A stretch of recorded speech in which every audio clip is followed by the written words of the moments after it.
Hey guys.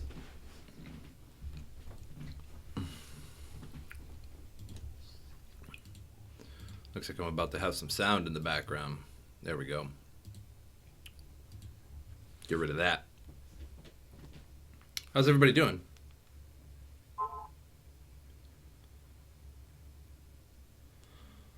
I was thinking about here watching this debate between Noriel Roubini and Roger Ver, because this is going to be great. I think this is just going to be amazing. And maybe look at some news. I don't know. Be live for a little bit bored today. Got nothing too serious going on. Alex, what's up, man? Fast Eddie. It's my favorite movie, Fast Eddie. So Track, what's up? How are you guys doing? How you liking this pump?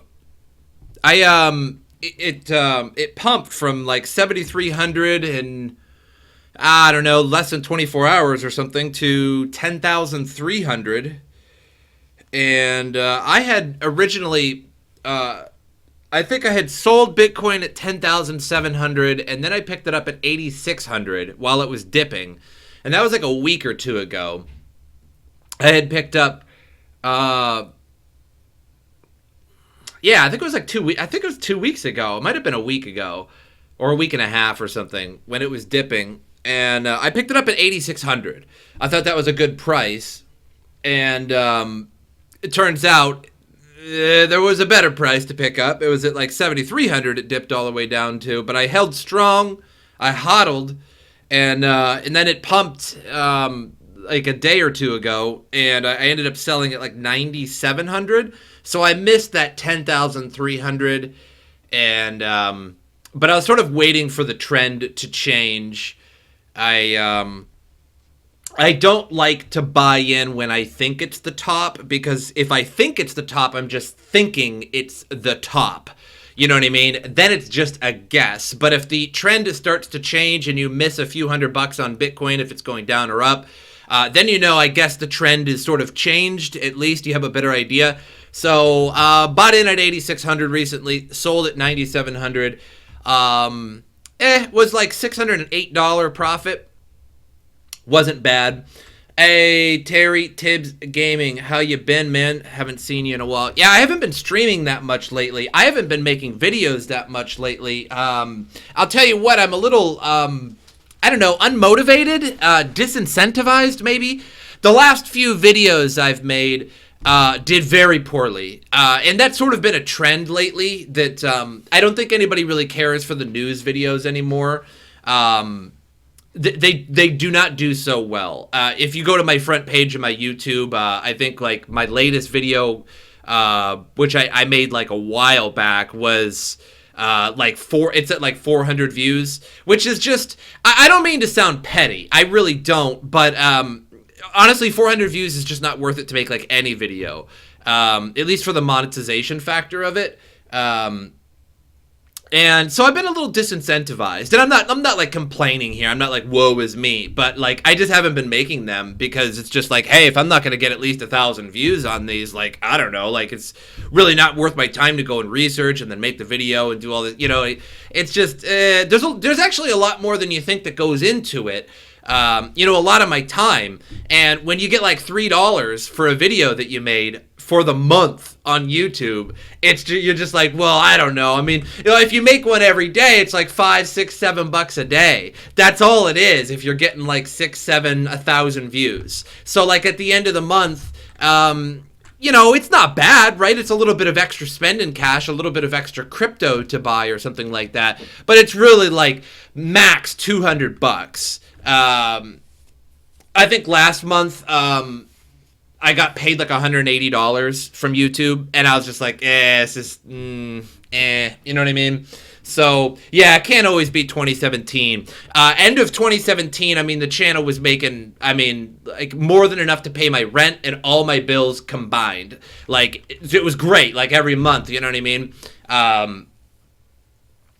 So like that was great, you know what I mean? Like the beginning of 2018, but that was so long ago, you know what I mean? And then the income has just been going down ever since. And it's really not always about the income. It's more like when you're getting a lot of views and then it just keeps going down, and you make videos and you're not getting any subscribers and you're not getting more, and yet you are getting more subscribers, but you're getting less views. So I have 17,480 subscribers. I had like 17,500, but 20 or 30 people left or so. You gain some every day as a YouTuber. Like you gain like 5 a day, but if you lose 8 that day, you net lost 3 subscribers, and that's very unmotivating as a YouTuber. And it's just you're like kind of, after a while you're kind of like, why am I even doing this, right? Like I'm going up in subscribers, right? I'm nearly at like let's call it nearly at 15,000, I guess, or whatever. I don't even remember anymore. Or am I at more than that? What am I even at? I don't even know offhand.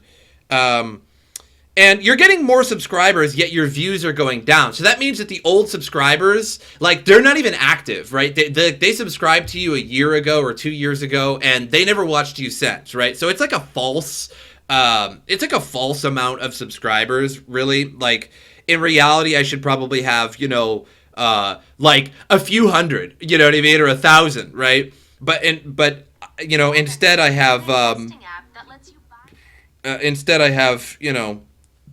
actually 17,400. So I'm nearly at 18,000, right? But the views are equivalent to when I had just a couple thousand, really, if that. So that's why I haven't been making videos too much lately.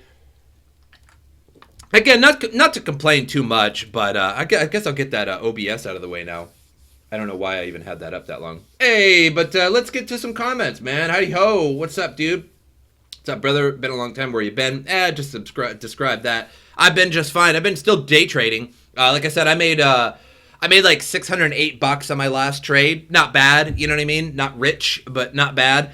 I'm good at trading. I'm reasonable at trading.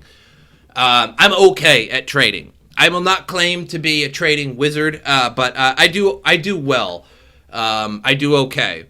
I have my I've been doing it for like 2 years. So when you've been day trading, well, I don't day trade. I mostly swing trade, which is a different. Like you hold on to an asset for a little bit and then sell it.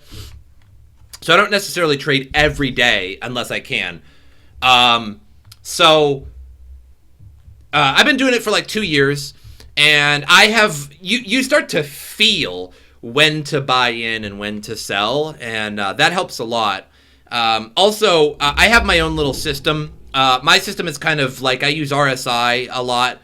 I believe in the RSI. You know what I mean? There's no doubt about it. If you're trading and you don't have an RSI indicator up, you need to get your ass to TradingView and get an RSI indicator. It is the best indicator you could possibly use, period. I don't care what anybody else says. I don't care. Unless you can really convince me.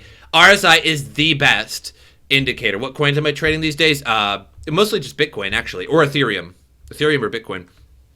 I was trading energy for a while back, and I made like 120% profit or something. It pumped and I sold it. I bought in at like $3.10 and sold it like $7. So it was like 50% profit. It was really nice.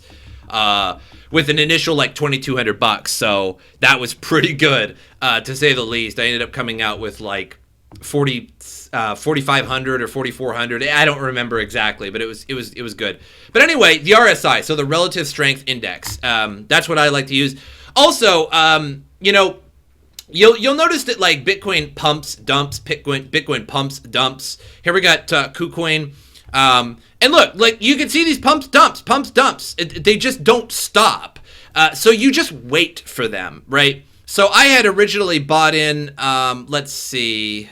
It had pumped to, let's see, let's pull this out a little bit here. Let's pull an hour chart. Oh, okay.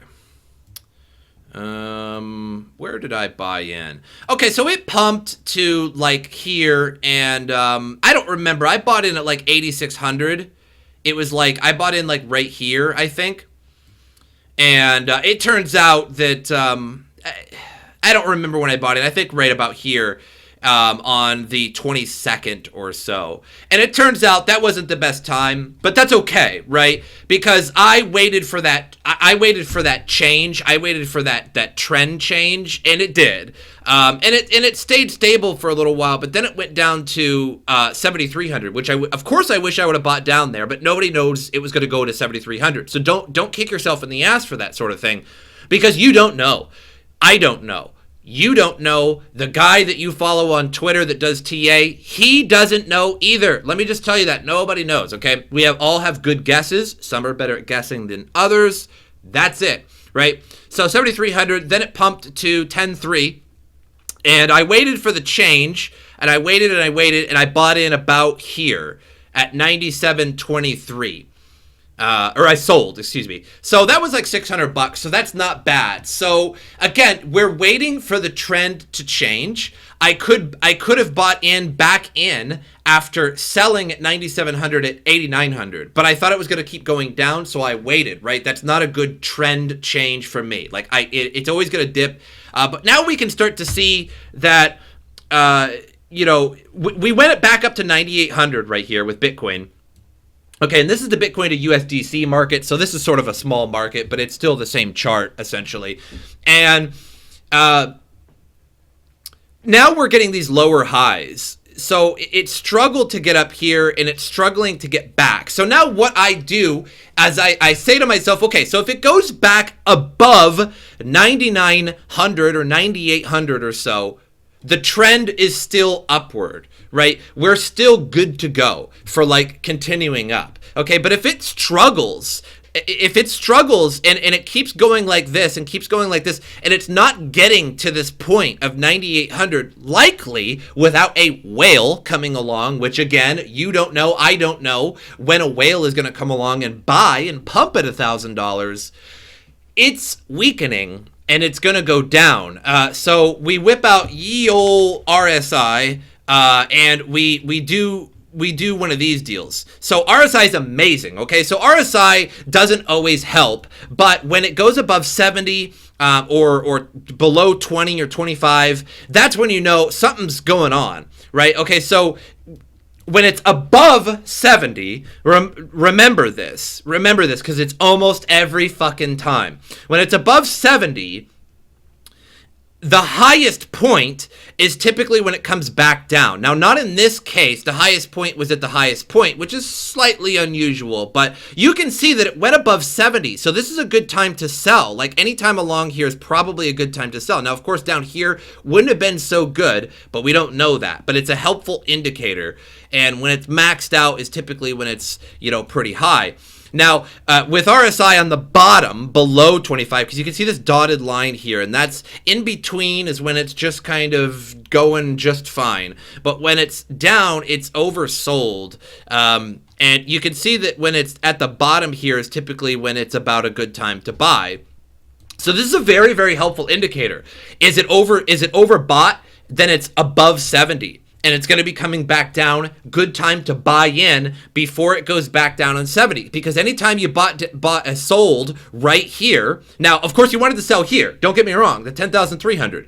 But you don't know that. So if you would have just capitulated at 97, 9,600 somewhere along here, you'd be good to go. You're golden, right? Because you could have bought in at 8,900. Or either way, you're in a pretty good spot. So RSI is just amazing. Now, you can't get the RSI view on like Coinbase, but you can get it with just Trading View. You can have a separate tab up, or you could go on KuCoin or something like that. I think Binance and stuff does that too. Start a Patreon. I do have a Patreon. I do have some patrons. I think they diminished a little bit. Big G just donated 1 pumpkin. I don't know what that is for Halloween. Oh, 10. Thank you, man. I appreciate that, Big G. Thank you for the donation, man. Donations are very, very appreciated. So you guys, whenever you donate to like a Twitch streamer, YouTuber, that money does two things. Let me tell you, that does two things. First of all, they're always very thankful for your donation, right? Because that's what we do, okay? Number one, it helps fuel the platform. It pays their bills, right? It might buy them a DSLR camera. It might, did I say that right? I think so. It might buy them lighting or something like that, okay? So that does help. Number two is I think the bigger thing, and that incentivizes YouTubers, Twitch streamers, whoever, right, to continue, right? Because when you get a donation, you're like, hey, I'm going to continue. Obviously, I did really well. So thank you. Anyway, crypto stuff is just boring, repetitive at this point. I kind of agree. I want to kind of agree with that. I'm a little bit unmotivated, disincentivized. What is there in crypto now other than the price going up and down and just trading? So I was thinking about maybe doing some trading videos or a compilation or something to show people how to do it. Again, I'm not going to say that you're going to be rich. I'm not going to say that I'm the best, but I can trade. I'm just not logged in right now. Otherwise, you would see my trade. So I'm not sure how I feel about people seeing all my trades, though. Just because there are a lot of evil people in the world. So, yeah. Continue here with some... Start a Patreon again. I do have a Patreon. You can find it in my news videos, like in my YouTube videos. It's not in the live stream description below. It's in the YouTube videos that I make. There is like all my social media is in those, like my Twitter, my Twitch, all that stuff. And the Patreon is in there. And I do have some patrons, so I appreciate those. But I haven't got a new Patreon subscriber or donator, whatever you want to call them, in, I don't know, like 5 months. Excuse me. I got a little bit of a cough. I think my son was like a little bit sick last night. But, yeah, so I made a Patreon and I advertised it a couple times at the end of my videos, and there was a bunch of patrons, like that came along. I don't know, there was like maybe 10, and so that was good. And then I stopped advertising. I don't like to do that. You know what I mean? I probably should. Like maybe that probably makes me a bad YouTuber, to be totally honest. But I don't like to be like, hey, donate. I have donation links, of course, but I don't like to shill it that much. I feel like it's a little, I don't know, almost cringy. Maybe I should, though. I enjoyed the news stuff. You're the only crypto channel I'm subscribed to. I appreciate that, man. And I don't think I'm going away anytime soon. I think I'm just in a slump. Both Goose Tech and I are kind of in a slump a little bit. Like, we feel it. You know what I mean? Like, hey, like, I keep producing these videos and nobody's really watching them. So I get the point. Like, I get it. Like, nobody really wants the news anymore. Not as many people. It's just not as exciting anymore. Like, the news used to be pump and dump the price. The news used to be like, oh, there's a new coin or there's this new tech or something. And anymore, it's just mostly drama, mostly like Craig Wright and stuff like that. And that's great. That actually garners me the most views. When I make drama videos with Craig Wright or on BitConnect, like Trevon James and Crypto Nick and stuff like that, those are some of my best videos.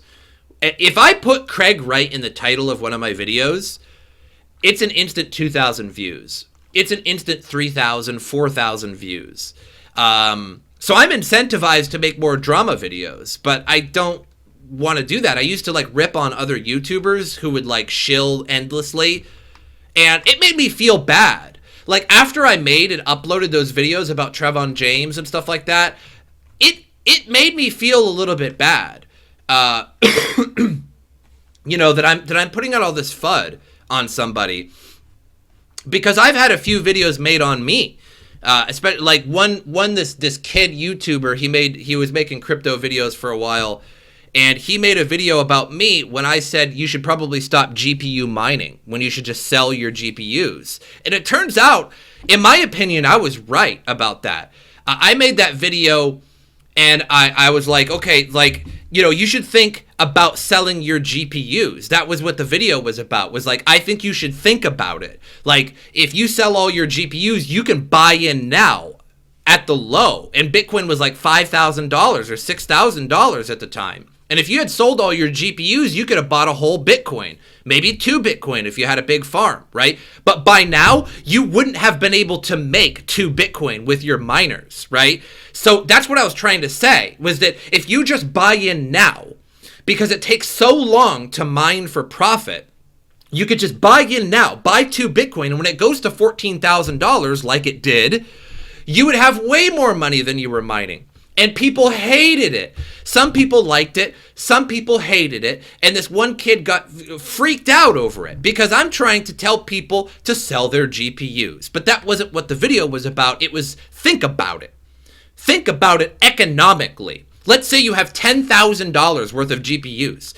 That makes you what? $50 a day? Like, they're terrible, right?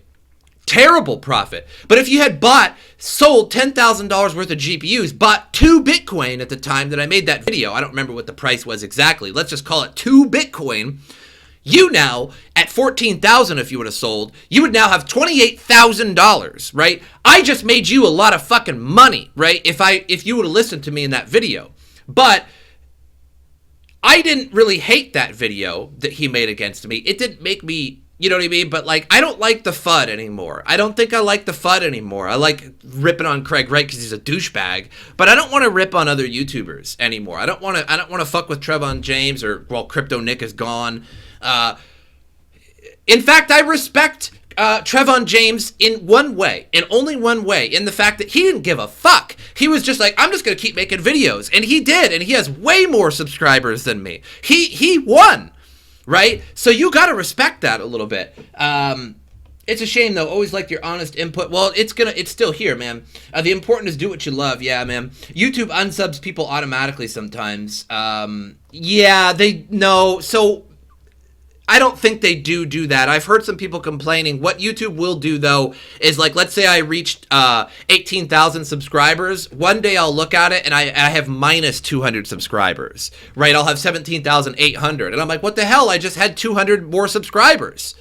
And what it was is that YouTube takes them away for a little bit, verifies if they're real, and then gives them back to you. They do that. YouTube does do that. About YouTube automatically unsubbing, I don't believe that. I have had a YouTube since 2006, early 2006, or maybe it's 2005. It was when I made my YouTube.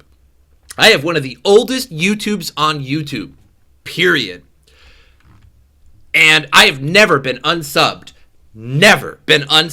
from somebody that I have subbed to. I have been subbed to a couple channels for like 15 years or like a decade, and they've never gone away. So I'm just saying that has never happened to me, but I don't know. Plus 2017 GPU mining profits. Yeah, people were really coming in quick on that for, hey, Surfing, thanks for the $5.49. I appreciate that, man. We want the vids, crypto news, pumps, dumps, mining. Maybe I'll get back to him. Everybody likes the vids. It's just they're going down in views, and it's hard. Sorry, I'm trying to get to all the comments, guys. Did I miss something? Nah, not really, man. Strictly TA trading or fundamentals too? I'm not TA trading at the moment. I was going to be watching this Roubini debate, but we got into a little conversation. Boss, even if you make baby video, I'll watch it. You know, I was thinking about making a secret channel where I was making kids videos because they get like 20 million views. I really thought about doing that because my son, he likes tablets. My son is autistic, and he loves a tablet, you know, and going through YouTube and watching like kids songs videos and Hot Wheels videos, and they have like 100 million views each, all these kids videos, and it's a grown-ass dude playing with cars. Literally, it's a grown-ass man playing with toys. and they get 200 million views. Do you know how much money that is per video? Now, I'm sure it's less for kids' videos, the profit, but I'm sure that guy made like $10,000 on a video that has 300 million views. Because my son watches the same damn videos. He'll watch a video 5 times in a row. Boom, boom. He'll hit repeat on it. And then he'll go to another video. Boom. Next day, you'll see him watching another video that you saw him watching 2 days ago. They watch the same videos over and over. That's why they make so much money. There's a baby video in Japan that makes 10 million a year. Exactly. There is a future in it. God gives and takes. That he does, man. Giveth and taketh. And my son's got a lot of toys, and I could just put that song. What is that song? It plays in every kid's video. It's like do do do do do do do do do do. It's the same song over and over in every single video. It's 300 million views. 300 million views every single video because you're playing with cars, and it's like, and you hold up a Lightning McQueen and it says red. You know what I mean? You put red on the screen. You just put big. I could use Microsoft Video Creator, right? Microsoft Live, right? Video editor, right? And just put big bold letters on there. It says red, and I'll go red into the mic, right? And it's Lightning McQueen, and then I just take a white table, and I send Lightning McQueen off, and he goes off the table. Then I pull a different stupid Disney car up, I don't know, a gray one or Mater, and I just go brown.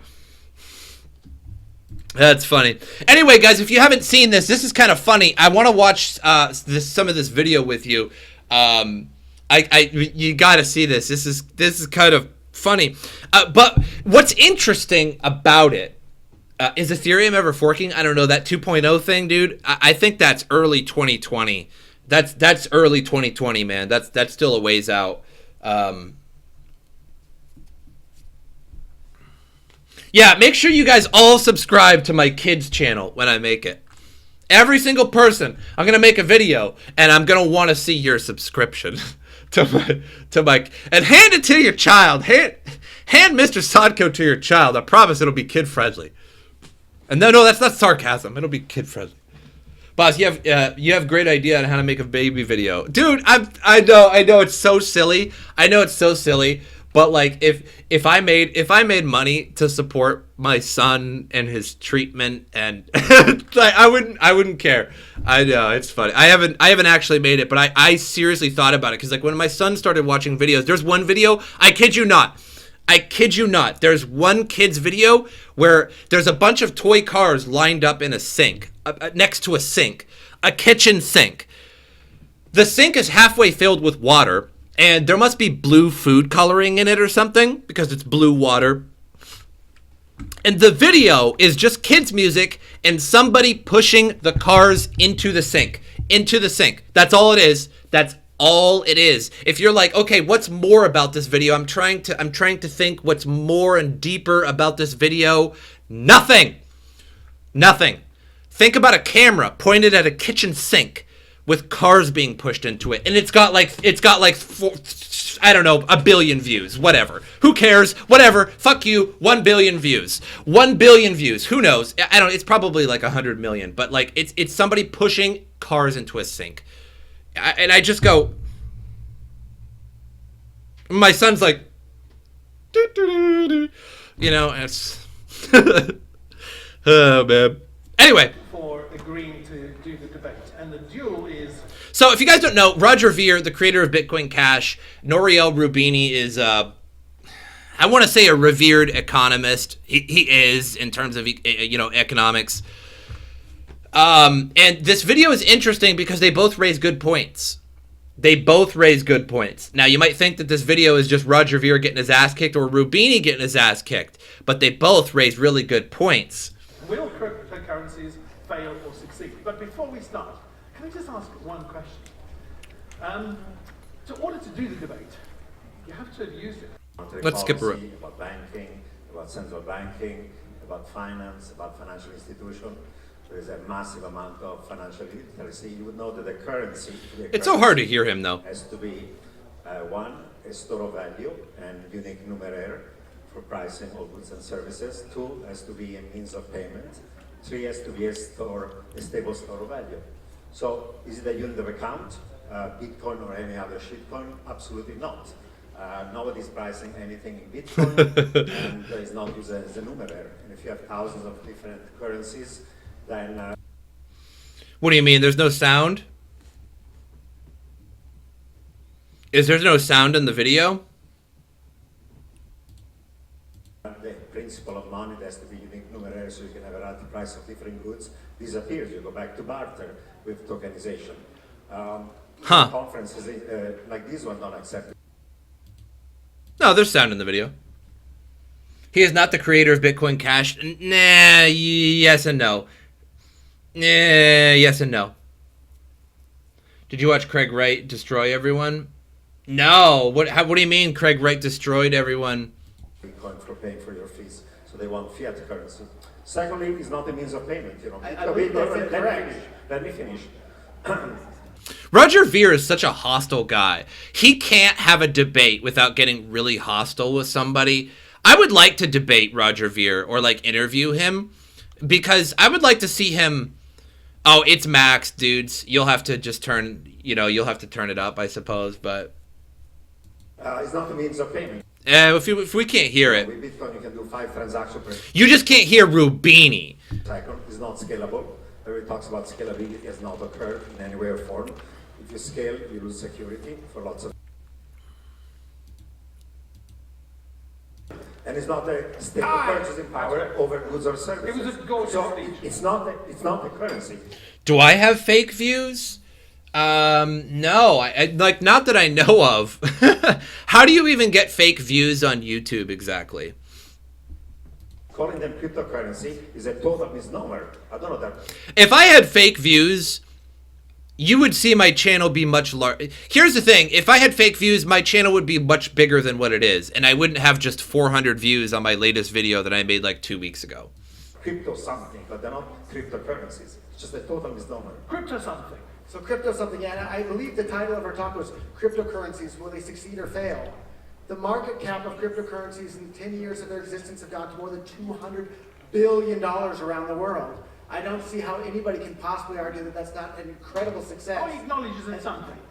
And it is, and I actually do agree. So like the goal of what everyone's calling Bitcoin at this point is no longer to be a currency. That's why I'm focused on Bitcoin Cash, because the goal of Bitcoin Cash is to be cash for the world. It can do more than 100 transactions a second. Right now today, it can allow you to send and receive any amount of money with anyone, anywhere in the world instantly, basically for free, and there's nothing that anybody, including central banks, can do to stop it. This is a wonderfully powerful tool for every single human being on the planet. It improves the lives of every single... Is it still too hard to hear for you guys?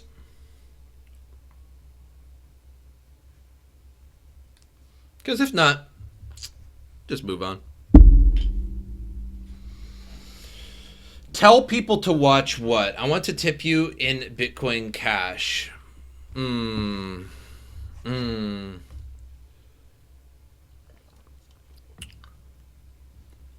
I don't know about that. If you're somebody living in Afghanistan or Argentina or Venezuela or Russia or North Korea, if you can get access to the internet there, you can now send and receive money with anyone, anywhere. That's wonderful. Why would you not be in favor of empowering individuals to have more control over their own money and their own lives? That's what cryptocurrencies do, and that's why I'm so excited about them. So, you know what? With that, I'm going to give Roger Ver the thumbs up. You know what I mean? Like, he did it well. Again, you know, like, it's like saying, like, to empower people's lives and stuff like that. That's great. But, you know, another thing I kind of want to bring up, the volume's okay. What is my Bitcoin address? There's one down in the description. Bitcoin Cash address? I don't really have a Bitcoin Cash address displayed. I mean, I certainly have one because I have a Coinbase, but I've never been that interested in Bitcoin Cash. $1. I'll tell you what, it'll just get automatically converted into Bitcoin for sure. Well, manually converted. I definitely wouldn't be holding Bitcoin Cash. Although, I'm not going to lie to you, trading Bitcoin Cash is not a bad idea. It might not be the best currency to trade or the worst, but it's actually not a bad idea. It does fluctuate quite a bit. I'm much louder than the video. I should be much louder than the video, yes. It fluctuates quite a bit, and you know, you can make some good money trading Bitcoin Cash back and forth. So, you know what I mean?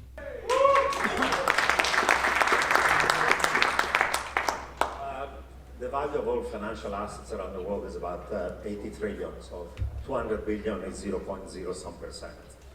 Secondly, typical cryptocurrency, typically the currency, has lost most of its value. I mean, even Bitcoin, with the rally this year, is 60% below the peak. The other top 10 are 75% below the peak. Roubini, it's too much. Roger showed he had no spine when he came out against Dr. Wright after Binance delisted. Showed his true spineless self.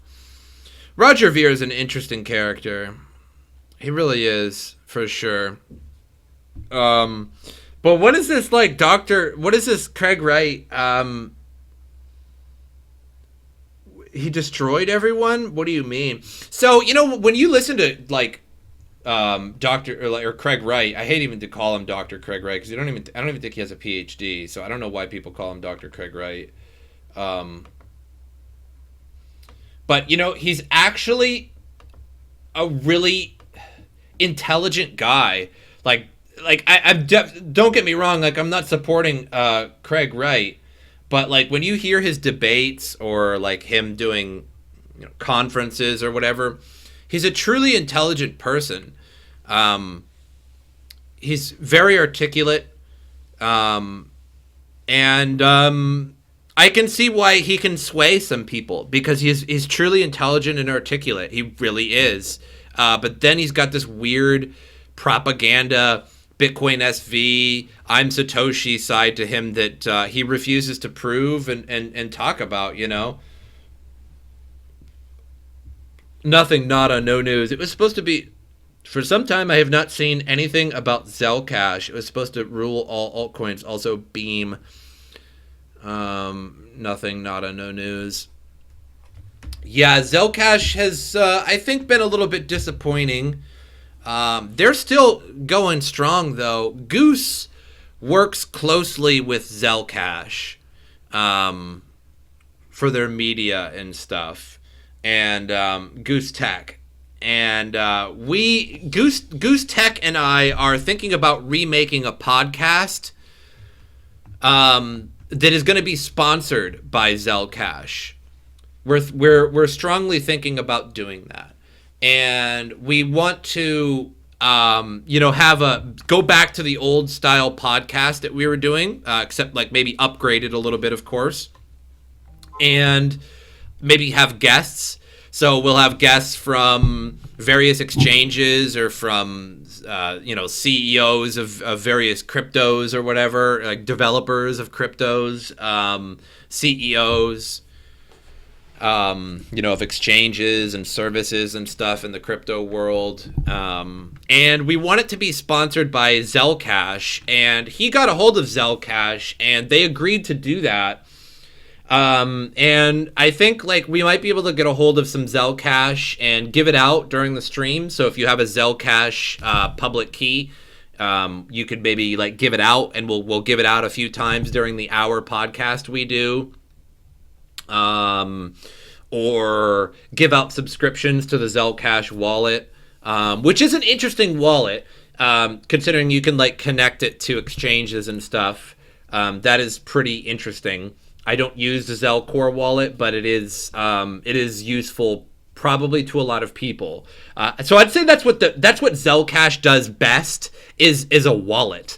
And they connect it, to exchanges and stuff like that, so you can you can still, like trade directly from your wallet and stuff like that. And I think that's a great idea. I don't do that because I don't like trading from wallets or like offline exchanges that trade directly from your wallet, because then your fees are incredibly high. But it is a useful feature for a lot of people. It's definitely a high security feature, but it's just a costly feature. So I think that's what Zell does best. Not their crypto necessarily, but their wallet is what they do best for sure. So you know what I mean? So Goose and I are just good friends. Like we're not just like two people who don't know each other who are just like, hey, let's try to make some money or something like that. Like we play games together. Like he originally came in my live stream. I knew about his channel before that, and he came into my live stream one day, and I was like, hey, Goose Tech, holy crap, I know you. And I was like, hey, man, one day we should do a podcast together. And he's like, yeah, that sounds great. And so we got to know each other. We played a lot of games together offline, we talk to each other once every couple days, on Discord and stuff. So me and him both want to get something cool going in the crypto sphere that is going to, I don't know if it's going to be something so unique that everybody will have to watch it or something, but we want to do something that will bring people together twice a week or something like that, or once a week, and have a really genuinely good podcast. And we want to work on that. Our last podcast was hard because Platypus has kids. I have a son. Now my son is going to preschool, so I can, make those sort of things, stuff like that. So, look up Noah on CoinMarketCap. Damn, Noah pumped 1,400%. Yeah, don't buy into that now because it's about to dump 1,400%. Or 98%. Man, wake up. I need to get back in BSV as made a trade in Tether and waiting for big dip to get back in. I really think he created it, man. That's my honest opinion. Yeah, there's no evidence of that in any way, shape, or form. That's all I'll say about that. I'm done now. Okay. Boss, maybe if you make a crypto video with baby in it, you might get half the view. Might not be 10 million, but at least a parent get to watch the crypto vid while the baby watch the toys. Maybe, man. I don't know about that, but that's kind of interesting. That's all I have to say about that. Like Forrest Gump. Okay, fair enough, man. Hey, man. What's up, dude? What's up, patient? I'm just hanging out. Bitcoin Cash halving will be catastrophic. Uh-oh. Bitcoin Cash halving arrives ahead of schedule. Seems a period of favorable price action for Bitcoin. Ever the case of Bitcoin Cash, prediction is that the halving will be a disaster. So far, the Bitcoin Cash network has no historical record of going through halvings, so the price action of BTC may not apply. When does the Bitcoin Cash halving occur? As seen in relative earlier from halving scheduled, the Bitcoin Cash network was seeing periods of strip mining while Bitcoin miners switched to the network and grabbed the rewards with greater ease. Yeah. Hey, if you can, Monkey though, man. Hey, if you can make some money with Bitcoin SV with BSV, I don't see why not, man. But believing that Craig Wright is Satoshi, again, we could get into this debate for a while. I think at best Craig Wright knew Dave Kleiman, but I don't know. I just don't think so. There's just zero evidence, and since cryptocurrency or people in general is not a religion, I'm not going to have faith that Craig Wright is Satoshi, right? It's just going to have to be proof. That's all. If there's proof, like undeniable proof sitting in front of me or on the internet, whatever, you get the point, that Craig Wright is Satoshi, he's like, here's the undeniable proof. I can prove it to you. I'll go, okay, you're Satoshi. We have to reevaluate everything now. You're Satoshi. Fair enough. But if you just claim you're Satoshi, you're not Satoshi. You're just not Satoshi. And whether you are Satoshi or not Satoshi, if you don't prove it, you're not Satoshi. I'm sorry. You just aren't. This isn't religion. There's no faith. He's a real person. And if I told you something outrageous and I refuse to prove it to you, there's no reason for you to believe me, right? You shouldn't believe me. If I tell you something outrageous, if I tell everybody I got a private jet, but I refuse to show anybody my private jet, then you shouldn't believe that I have a private jet. I'm sorry. So as seen relatively earlier, so the mining and lowered block rewards would be easier to grab for the owners of fast SHA-256 miners. It would be a compensation for lowered BTC rewards. The case of miners for Bitcoin Cash give up on the network. Yeah, so Bitcoin Cash is kind of undergoing a really low hash rate at the moment. But if the halving disperses miners, the danger will be more significant. So the halving is going to disperse some miners from Bitcoin Cash. And with it already somewhat low hash rate, that could be pretty dangerous. It could be a 51% attack possible. So I suppose that's why that's the case.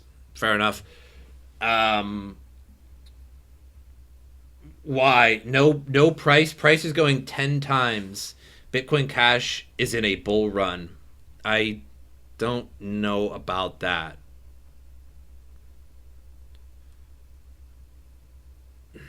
But everything is up. What do you mean? Like it's not like disproportionately up. Like right now it's up 6%, and then it's going to be down 6% the next day, though. Like, don't look at this. Don't look at the day, man. Like, if you look at the day, like Bitcoin Cash pumps every so often 8 or 10%, and then falls 10%. That's nothing new. That's nothing new at all. If you want to invest in it and wait for it to go up 10 times, go for it. But so will Ethereum, or so will Bitcoin, or so will maybe Litecoin. Eventually. I'm not a long-term hodler anyway. I'm more of a trader. So I like, if there's a big pump and I see that the steam is lowering and it's going to start dumping, I sell. And then I pick up more later. So I make more money than any hodler ever thought he could, period. Trading is the way to go. Like, if you're just hodling, you're costing yourself money over time. You're costing yourself money in economic potential. The cost of doing nothing is cost. In economics, there is a cost of doing nothing. If you do nothing in economics, you lose everything. And with hodling, go for it. But I'm just myself. I realized that there's a greater potential in trading. It said 161 days. I don't put context before you guys chat. Ethereum will be replaced by Cardano. No. I highly doubt that. Why is that? Why do you think so? If anything, Ethereum should be one of the highest crypto. If anything, Ethereum should almost be number one over Bitcoin. Ethereum in its number 2 spot is just right. It's just right. Ethereum is the most useful cryptocurrency. It is the most used cryptocurrency. There's no doubt about it. Bitcoin is great. I can send it to you. You can send it to me. I can hodl it. I can trade it. Great. Ethereum is different. I can send it to you. You can send it to me. I can hodl it. I can trade it. Or I can make smart contracts out of it, or dApps out of it. Which, honestly, to be totally quite frank here, most of those smart contracts or dApps that are created on Ethereum, which is not Ethereum's fault, it's the developer's fault, and sort of Ethereum's fault for having a low transaction rate, that they suck, that the dApps suck, right? So Ethereum is far more useful than Bitcoin.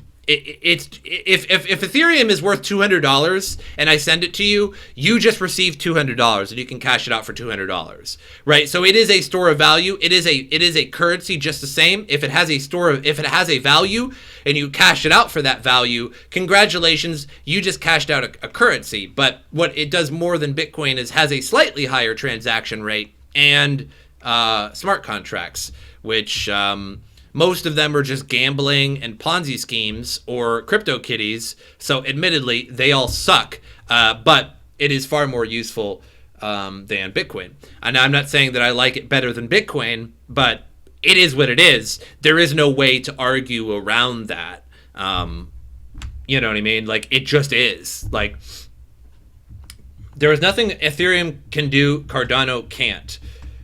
Sure, but there's nothing Ethereum can do that Neo can't, or other smart contract coins like EOS, but nobody gives a rat's ass about those ones, especially not EOS. So, Cardano hasn't shown much of a working product. That and IOTA, they haven't really shown much working products, and they've been around for quite a while now, so I'm just waiting on their working product before I can actually evaluate how good they are. I don't just go, oh no, Cardano's amazing because a bunch of other people told me that Cardano is amazing. I don't just say that IOTA is amazing because everybody shilled IOTA and it went up in price and then it went down in price and now it has high price potential. That doesn't mean that it's a useful currency or a useful crypto. They have shown no working product. I don't evaluate something until it has a working product, period. So Cardano to me, I don't care. IOTA to me, don't care because they don't have any kind of working products. So therefore, I can't evaluate it. So if somebody says Cardano is great or IOTA is great, you have to genuinely ask them, why is it great? And when they say Ethereum, it can do everything that Ethereum can't do or can do, then let me see that actually working. And when you go, I can't do that, but I just heard or the developers said that they could. Well, I don't know what to tell you. That's the way it is with a lot of cryptos. If you just show me a crypto and go, what do you think about this crypto? Or this crypto is better than this one. Where's the working product for me to actually see that? You can't just show me two cars on the side of the street and go, this car is way better than that car. And I say, they look the same. And like, they look the same, but under the hood, they're not. Well, I'm going to need to see that. And they go, I can't open the hood for you. Then I go, I can't actually tell you if that car is better than that car because you won't open the hood for me. ADA is still nothing but a wallet. Exactly. It doesn't exist. IOTA, it doesn't exist. They keep saying like, oh, you know, Microsoft is going to be using IOTA, or this company is going to be using ADA, or this company. Where is it? I don't see it. Now, don't get me wrong here. Maybe in a year or two, they will be up and running and it'll be amazing and they'll go to the moon. But for now, I can't agree with anybody that says Cardano is amazing. I'm sorry. And it's not personal. It's nothing personal. It's just that in the crypto sphere, there's a lot of information that comes at you. And there's a lot of there's a lot of shills that are like, Cardano is going to be the future on Reddit. It's just some person with a Reddit post that says Cardano is going to be the future or something like that. You know, or, here's why that IOTA is going to be great. Or here's this Microsoft proposed sponsorship or partnership with IOTA. Well, where is it? Where's their working product? What does it do? How can I use it? How can I use IOTA other than just sending it to you? Why would I just not use Bitcoin or Nano or Ethereum or Litecoin? Why can't I send you $100 worth of Packcoin? Why do I have to send you $100 worth of IOTA? Why not Packcoin? Why not this other coin? You know what I mean? If you want to talk about a working product, all we can talk about is Ethereum and maybe EOS. I haven't seen many other dApps. Neo has some dApps, but they're gambling dApps, and which is great, but I don't know. You gotta look at things in the crypto world. You gotta look at things objectively. You can't just go, I bought a bunch of IOTA and it went down in price, and now I need to go and tell people that IOTA is great, or that Cardano is great, or that Vertcoin is amazing. Even though I kind of like Vertcoin, you know what I mean? Like you can't just base it off the fact that it's going to go up in price at some point, because if there was a major bull run and Bitcoin goes to 15, 16,000, everything is going to go up with it. And then you, the person that was holding some shitcoin, is going to go, look, I told you it was going to go up in price. And I'm going to go, I knew it was going to go up in price because the crypto market went up in price and everything went up with it. But does it still have a working product? Can I actually use it? And so if you go, well, no, but I made a bunch of money. And I could go, well, I made a bunch of money with Bitcoin. So what does it matter what I made money with if I still don't have a working product? The concept is good. I agree with that. But as long as you do not see anything, it will stay that way. I also agree. Totally agree. 2 points. 2 points. Concept is great. I love it. I like IOTA. I like the Internet of Things. You know what I mean? I like the fact that we can have smart contracts, and we can have blockchain on all of our devices that are sending data all around. So we have these specific devices that are secure with blockchain, all sending information to each other. Great idea. But let me see it. You know what I mean? Let me see it work. Just like you can say, hey, I'm going to make a new car, and it's going to have this really great engine. It's going to be super efficient. It's going to be amazing. And I'm going to go, great, awesome. And like, isn't my car amazing? And I look at your concept of it, and it's just written in letters. There's not even a diagram of how it works. It's just you wrote up a concept of a new efficient car, and I'll go, that's a great idea. And like, yeah, but don't you love my car? Isn't it amazing? And I go, no, it's not amazing because it doesn't exist. I like your idea, but your car doesn't exist. Jian Wu have taken control back over Bitmain, I bet. Wu, did he become CEO again?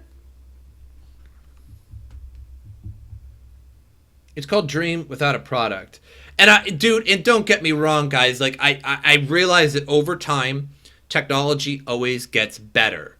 Okay, and maybe investing now is a great idea, and you can make money over time. But don't say it's amazing. Don't say it does all these things, because it doesn't, right? But just say that I hope, because you know what I mean. Like then you actually have to be honest with yourself. If you take away all your lies and say that it does all these great things, your particular crypto, then you have to be truly honest with yourself. If you're talking to me or another person and you say, hey, I bought a bunch of Cardano and I hope it goes up in price because they have these really great ideas and I hope they come to fruition. So I bought a bunch of it. Great. Now you're honest. But was that hard for you? If it was hard for you, then you bought the wrong coin. Period. Russian Bitcoin miner wants to control 20% of global BTC mining. Russia mining company wants to ramp up the Bitcoin mining across Russia. Yeah, well, guess what? I want to control 20% of the mining too. It's getting up as control stake of Rusal. Sanctions against the company were lifted, but production in Novotsky has not resumed. Another plant Rusal. Boring. How about controlling 20% of global BTC mining?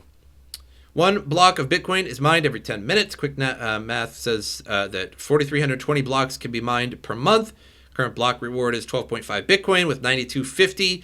The total income from the mining works out to be $507 million a month. 20%, which stands at 101 million. Yeah, good luck on that, buddy. Yes, the other gut.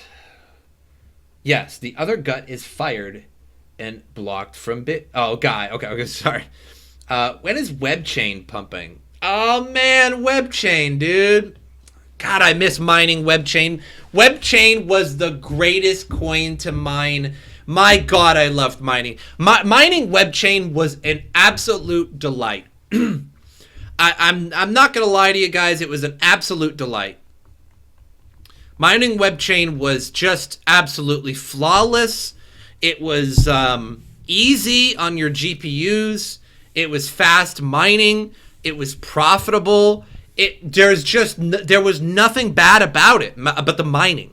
However, their ideas were very bad, very bad. So let me tell you the story of WebChain. So I started mining WebChain and I got on their Discord and people on their Discord recognized me and they're like, oh, look, it's MrSotko. I'm like, hey guys, what's up? And anyway, their developers recognized me and, I started talking to them a little bit. And once in a while they would ask me like what I thought about something, you know what I mean? Like what I thought about this or that. And, the developers of WebChain had another service called it was a web hosting service. I don't remember. It was a web hosting service that would put ads on your websites and stuff like that. I can't remember what it was called, but they had that service, right? And it was like 1 billion views per month. They could, you know what I mean? So they were kind of big, maybe not the biggest, but they had like they could get like 1 billion ad revenue views per month, just like views, right, on various websites that they hosted and whatnot. And one day they asked me, because they had this secret project they were working on, right? They had WebChain, and then they had this other coin that would work for their web hosting service, which nobody cared about, right? Then they had this secret project, right, that they kept telling everybody, like, hey, we got this secret project. What's up, coiner? And they contacted me one day on Discord and messaged me, and he said, hey, I want to tell you about the project that we're doing, and I want to ask your opinion about it, and if we should tell the people, like in Discord, like all of our investors and miners. So he tells me the project, and the project is, God, what is it called? MintMe. Mintme.com, I think. I'm pretty sure. One sec.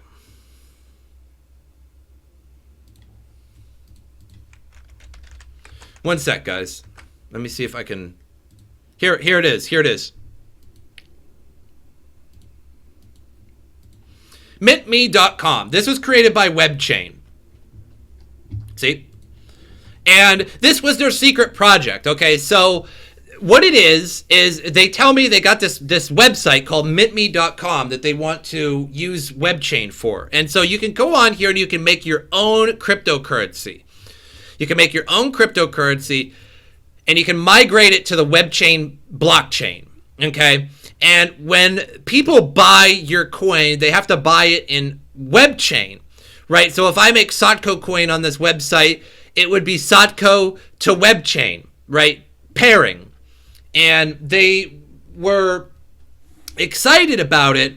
We were together in WebChain. Yeah, man. And they were excited about it. And I told them, okay, I'm like, it's okay. Like, I'm like, it's okay. And they're like, should we tell everybody about it? I'm like, look, man, I'm not the developer, but, you know, keeping secrets like this for too long is just going to make a pump and dump, man. You better get it out there soon, but it's totally up to you. And they announced it, and everyone's like, okay, that's, you know, mediocre. Okay. And then the price started dumping and dumping and dumping. And I told the developers, I was like, look, you got a web hosting service that you use that's not involved with WebChain. I'm like, here's what you need to do. Here's what you need to do. You need to pay the people that you would normally pay in money in WebChain that are hosting your your site. Because they pay people based on their ad click on their website. So I have a website, right? And I go to the WebChain developers and I say, which is a totally different thing from WebChain. I can't remember what it's called. And they put ads on your website. They monetize it, right? And I was like, look, you need to advertise WebChain because you get 1 billion views per month with your services.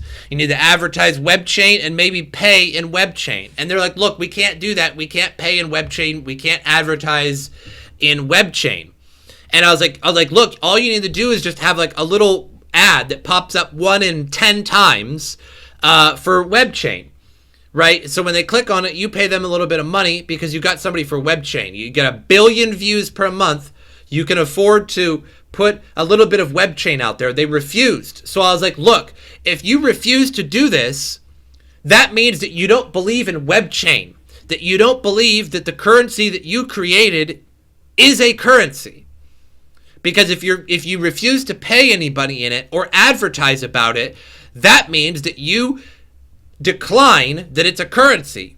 And they refused. So I was like, uh-oh, I'm out of here as fast as I can. And I had sold a little bit before that, but I stopped mining, sold the rest of my mining, and then told some of my people on my Discord, you got to sell WebChain now. You got to get out. It's going to dump, and it's going to dump hard because the developers don't believe in it. Mintme.com is going to be a failure. This is the stupidest fucking idea I've ever heard in my life. Who's going to create this content? Who's going to buy it? Who's going to buy these shit coins that are only on the WebChain blockchain? They're fucked, right? They refuse to advertise it because they don't consider it a currency and they're not going to pay anybody in their currency, right?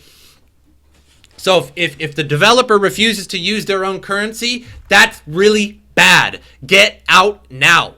And I did. And that's what happened with WebChain. That was a while ago, though.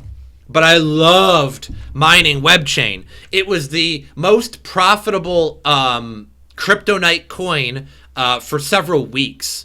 And it was just nice. It was great. Like, you wake up every morning and you gain more profit than any other coin for the most part. It was amazing. I loved it. And you gained a lot of coins, and it was a lot of coins every day, and the price fluctuated. I could sell it and trade it and stuff. It was great. But yeah, WebChain's dead. You had to get on it. You had to get on it when I made the video. If you got on it as soon as I made the video and started mining it and then sold it, you would have made profit. Not rich or anything. It didn't like shoot up 20,000%, but you had to get on it when the getting was good. Honestly, when I make a video like that, like about a new coin to mine, it's because I believe in the potential, and I believe that the people are going to make money mining it and then selling it. So if I make a video about mining, I mean, do what you want, but I'd get on it as soon as you can. Honestly, like when I made the video about Energy Coin, it was at like $3.10 or $3.07, and then it pumped up to $9 or $10 at like $9.50, and I sold it like at like $7.50, I think. So I made 100% of my money. I made 100%. I bought in like $2,200 worth of energy. And was staking it for a little bit, and then when it pumped, I missed the top because I was traveling across the country. That's when I was moving from Arizona to Pennsylvania, and it was pumping while I was driving.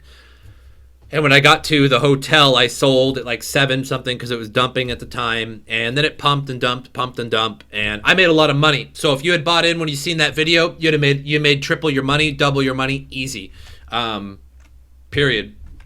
Yeah, WebChain's dead. I wonder if the developers are still working on it. I don't know. I tried to give them the best advice I could. If you hire me as a consultant for your cryptocurrency or your development team, I will make you relatively successful. Period. I've been in the YouTube business. I know how to advertise. I know what spikes people. I know what turns people off. I know what turns people on. You know what I mean? You guys get what I mean. But I'm not the best marketer in the world. That's not my job. But I can advise you. And if I tell you, hey, WebChain, whoa, dude, you need to advertise. You got 1 billion people, 1 billion views, clicks, or whatever per month for your advertising service, and now you guys are trying to get into the WebChain business. Well, guess what? You need to advertise your WebChain. And they're like, nah, we don't want to do that because we don't want to pay anybody in WebChain. That means you don't believe in it. You're done. You're toast, dude. Stick a fork in it. It's over. That one decision killed you. You gotta listen. You gotta listen to your advisors. Don't pull a Hitler here. Or maybe do, right? If you were, you guys get what I'm saying. Don't pull a dictator and not listen to your generals, okay?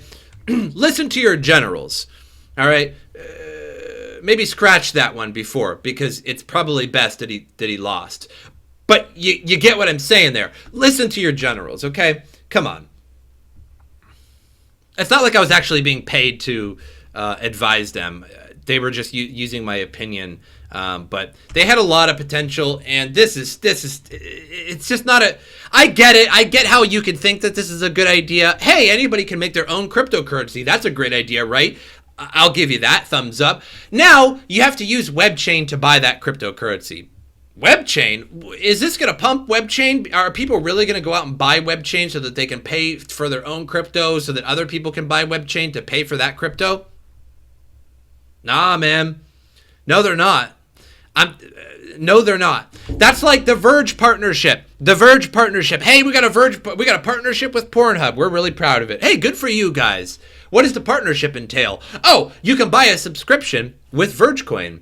Oh, that's fucking shit. I would have told you to your face. I would have been this close to your face, spitting in your face like a drill sergeant. That's fucking shit. And I would have smiled and booped you right on your chin with my finger. That's fucking bullshit. Why? First of all, nobody buys a subscription to Pornhub. Let me just tell the whole world. Pornhub is fucking free. Just type it into your browser. That's it. It's fucking free. You don't need a subscription to Pornhub. Who the fuck buys a if one of my good friends came up to me, my best friend came up to me and was like, "Hey man, I just bought a subscription to Pornhub. I like it." I'd be like, "May I please slap you in the face?" And they're like, "Why? Why would you like to slap me in the face?" I'll tell you, because Pornhub's fucking free. You didn't need a subscription. And they're like, "Oh man, I'm dumb. I thought you did." It said on the front that I could use a subscription. Nope, it's fucking free. Okay? Now, second, nobody's going to go all the way out of their way. Nobody's going to do this fucking dance. That takes 2 weeks to get Verge to buy a subscription, okay? Because what you have to do is go to a exchange, okay? No, you got to learn all about crypto first. You don't know crypto. You got to learn all about crypto, okay? You got to get a Verge wallet. You got to put money onto an exchange, which takes 7 days for your bank transfer to go through, maybe 5 if you're lucky, to go through to the exchange. Boom, money's on the exchange. That took 5 fucking days, okay? Now you buy Vergecoin. Boop, boop, boop, boop, boop, boop. But you got to get Bitcoin first because there's no Verge coin to US dollar, right? So you have to buy boop, boop, boop, boop, Bitcoin first, then take the Bitcoin to Verge. Boom, now you got Verge. Now you got to send that Verge to a wallet or directly to Pornhub and wait for your subscription. The whole time took like 6 fucking days to do that. That makes absolutely no sense whatsoever. The old question, who pays for porn? Well, advertisers pay for porn, that's for sure. And you pay for it when you click on the ads, but that's about it. And when you click on the cam girl ads, when the cam girl that pops up and says, hey, you, what do you want to see? Yeah, you, click right here. And you click away immediately. But the idiots that click on that and then give them money, give the cam girl money, hey, put it up in the air, honey. And you're paying for that shit, you're an idiot, okay? Because if you want to see it put up in the air, why don't you just browse a few videos? I'm sure one of them's got it up in the air, okay? God, man. What are these partnerships? What is this? What is this about? Why hasn't somebody hired me by now? God. It's so bad. Don't pay for porn. Come on, man. Jesus Christ. I think my favorite thing is like, you know, when you're scrolling through and they're like, hey, do you want to pay for my pics? Nah, I'm just gonna scroll down because guess what? The girl, whatever, or the furry, whatever you're into, is right below you. Okay, I don't have to pay for nothing. You know what I mean? I got the money. I could pay you $5. You know what I mean, for some pictures. But I'll tell you what, there's some free pictures just below that. So I mean, you know what I mean? Like I got $5, you know. But like all I gotta do is go like this is my mouse. Let me just get a mouse out here. Let me get a nice little mouse out here. Get this little this nice little color E-Run mouse out here. Boom. Boom. Boom. That's it, right? I didn't have to get out my wallet for that. Fucking idiots. Jesus Christ, man. You still have some? You still have some web chain? Ah, man, dude.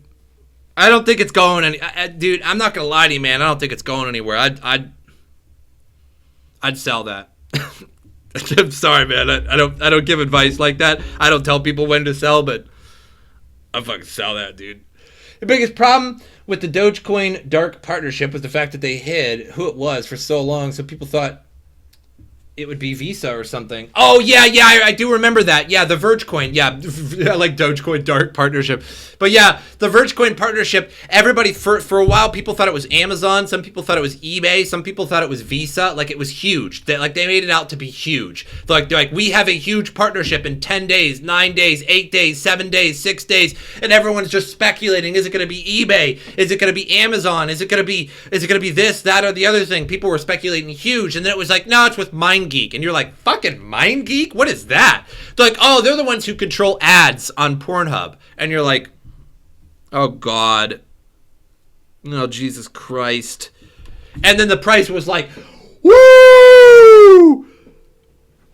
Richard Hart might hire you to advise hacks. Yeah, dude. What I advise is to fucking delete that. Delete that smart contract. He's on fire. Really nice to have you back. Biggest problem with Doge. Yeah. I already got that one. I get juked out sometimes by yeah, people thought it was like Visa. I remember that. I do remember that. People thought it was, I remember it was like Amazon. Some people thought it was eBay. There was all these articles and stuff speculating on what it could be and like who they've been talking to and stuff like that. Yeah. I remember all that. Yeah, Mint Me, man. It just, and I guess, man, you know, I guess I didn't think of anything better, although I have. I've thought of things way better, but I just don't have any ability to make it a thing. Is with the whole Kamal, you know, in that video. If you guys didn't watch that video, I would watch that. I had a lot of other ideas, but like I got the $1 million idea. There's no doubt about it, man. I ignored you. What do you mean, man? What did I ignore? Sako, been a while. I'm sorry, man. No, it has been a while, not equal. It has been a while. So yeah, guys. So Goose Tech and I have been thinking. I know I said this earlier, so some people have already will rehear this. But Goose Tech and I were thinking about bringing the podcast back. I don't know if you guys remember that, but there was like many months ago. I had a podcast. It was me, Goose Tech, Platypus for a while. He's a good friend of mine. Meep for a while, but Goose and I were thinking about bringing the podcast back, just me and him, and we're going to like interview CEOs, interview developers, and it's probably going to be sponsored by like Zellcash. We want to get sponsors, and Goose Tech works closely with Zellcash. And we thinking maybe we could get a hold of some Zell cash and give it out, you know what I mean? Like a few times during the podcast, you know, give some people some Zell, or give subscriptions to the Zell Core wallet. They have like they have like a subscription service to their wallet where you get more features and stuff like that. Goose would be better at talking about those features. Which is cool. It's free, you know, free money, free wallet. Zell also works, I think, for like other currencies, and you could like connect to exchanges, like essentially offline, like from your wallet directly to the exchange, stuff like that. So that's pretty cool. I'm hoping we can get a bunch of Zell like together, and you know, like just say, hey, it's time to give out some Zell, and like give out $10 worth of Zell or something like that to somebody, and everybody can post their public keys for Zell, for their Zell wallet or their Zell on an exchange or something like that, and then we can write those down, and at the end of the podcast afterwards we can send those all out or something like that. Why am I not streaming my game playing anymore? That's a good question, man. I've been unmotivated, I think, lately. Do it, man. Would like to see you live more often. I did not mean to ignore you. Hex, don't trust it. Nope. Where's Meep these days? Meep and I had a little falling out, so I haven't seen Meep in quite some time. Meep and I had a little, maybe a disagreement, if you will, and I haven't seen him in quite some time. We were working on the podcast, and the podcast got messed up because Platypus has kids that he has to keep awake longer to be on the podcast at the time. I had to make sure my son goes to sleep super early. It was very hard. Goose couldn't make it once in a while. He needed different days. And then Meep and I had a little disagreement about it because Meep said something. And then we were cool for a while. And then we didn't again. So I haven't seen Meep in a while. Honestly, I'd like to see Meep again. I don't know where he's been. I don't know what he's been doing, but I haven't seen Meep in a while. I'm sure he's still got his 400 GPU mining farm in Canada, but I haven't seen him in a while. So I don't know if Meep will be. I highly doubt Meep will be in the podcast. Maybe one day, who knows? But yeah, I think it's going to be pretty cool. And like I said, it's sponsored by Zell because I don't know if Goose is like directly employed by Zellcash, but he works with them, and like they give him some Zellcash for like because Goose runs their Zell Core YouTube channel, and he does like podcasts on their YouTube channel, and they pay him, which is a pretty cool gig. It's not like it's selling out or anything like that. He's just, you know, working directly with a developer, and that's sort of living the dream, I guess. He's not getting paid that much, but you know. You'll stand in if Goose can't show up. Well, it's going to be like mostly, I think, like Goose and I, and we can always have guests. So Coiner, if you want to come on, we can always have guests. That's not a problem. Hey guys, I'm going to take a quick break for a few minutes. I got to drain the main vein.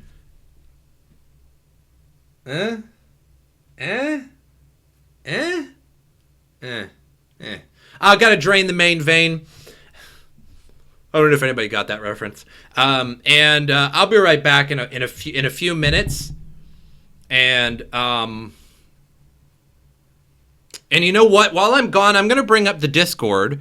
If you guys are not on the Discord, let me get this all set up for you. So I'm still here. I am still here. Enjoy the hot tub, ladies. That I'm not striking. And let me bring up Discord. You even having a mic and a nice PC. Coiner, are you on the Discord? You want to hop on? If anybody wants to hop on and chat, let me know. We could put your baby in the podcast. Your baby in the podcast? Is your baby pretty interesting, or is it one of those boring babies? I'm just kidding. So guys, this is the Discord. This is in YouTube chat here. Boom, if you guys have Discord, this is the Discord I always hang out on. This is the Discord Goose is on, Platypus is on. This is the Discord that I use when gaming with other people. It's on YouTube, it's on Twitch, YouTube, and DLive for you guys. So check it out. Hop on to Discord if you're not already on there. And I'm gonna bring somebody in. Let's chat. Let's have a chat for a few minutes. Whoever wants to chat, Coiner, anybody. If you're not at work or something like that, come chat. And I'll be right back in a couple minutes. So try not to go anywhere. I know like 4 of you are, but that's okay. See ya.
All right, guys. So, let's see. What's the damage? 11 people. I was hoping it was going to be just 4 of you, so I got a Yingling. Hey, Mr. Sotko, really good to have you back on YouTube. I was thinking yesterday, where the is Mr. Sotko? Oh, I'm always around, duders. I haven't died yet. I think I think nobody wants to hear your bad English. That's fine. Hey, anybody want to hop into chat and just have a conversation? Who wants to have a conversation? Look, we're ready. We're ready to go.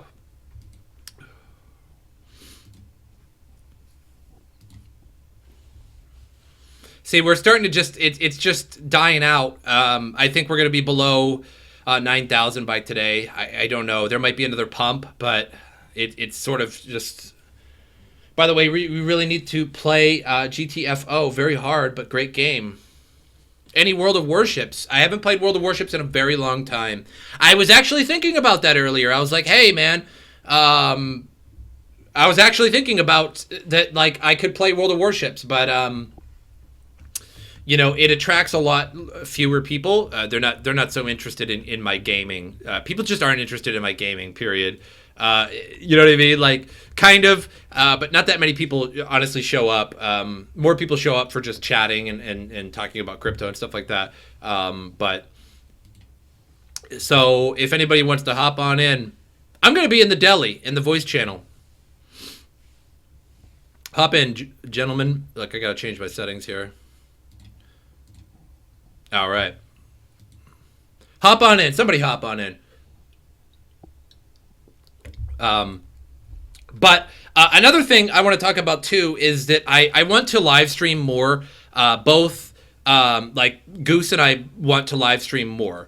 And I want to start channel memberships. I want to start that up too. I would like to... So right now, if you look at my YouTube, and you'll see that like you can, you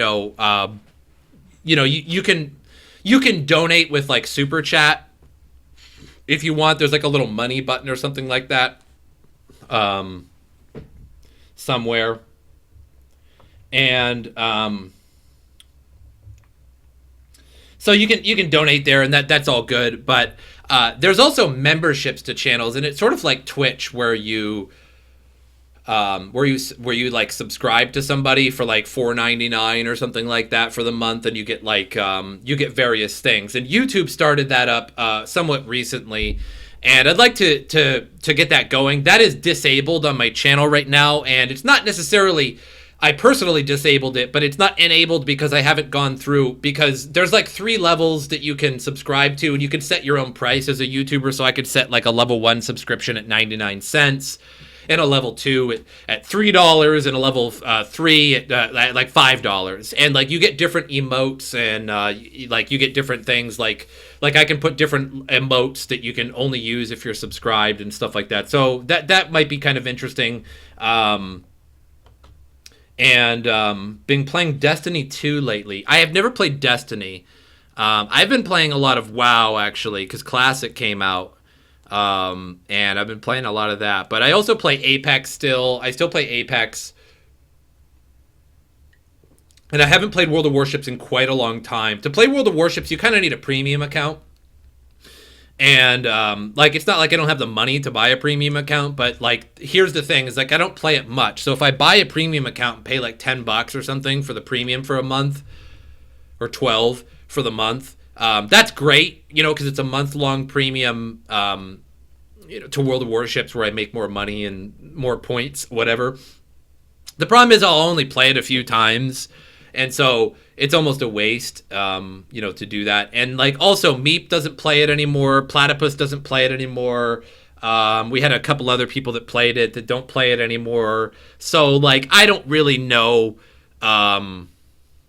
if I should play World of Warships anymore. Maybe. I'll think about it, though. Maybe for, like, tomorrow. I would like to do, like, live streams as much as I can, starting from here. What is something... You guys tell me. We got, like, 34 people in YouTube right now. You guys tell me what makes a good live stream.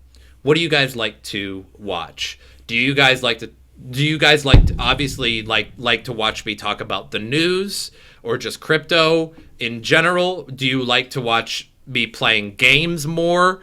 Because obviously when I'm making a crypto video like this live stream right now, we have 34 people in here. Thank you all for showing up. That's amazing. And we had 40 just a little bit ago before the break, which breaks make everybody leave, which is okay, but I still have to pee regardless.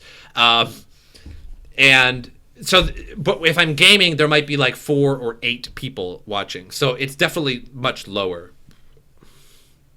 New coins to invest in games that I play from one.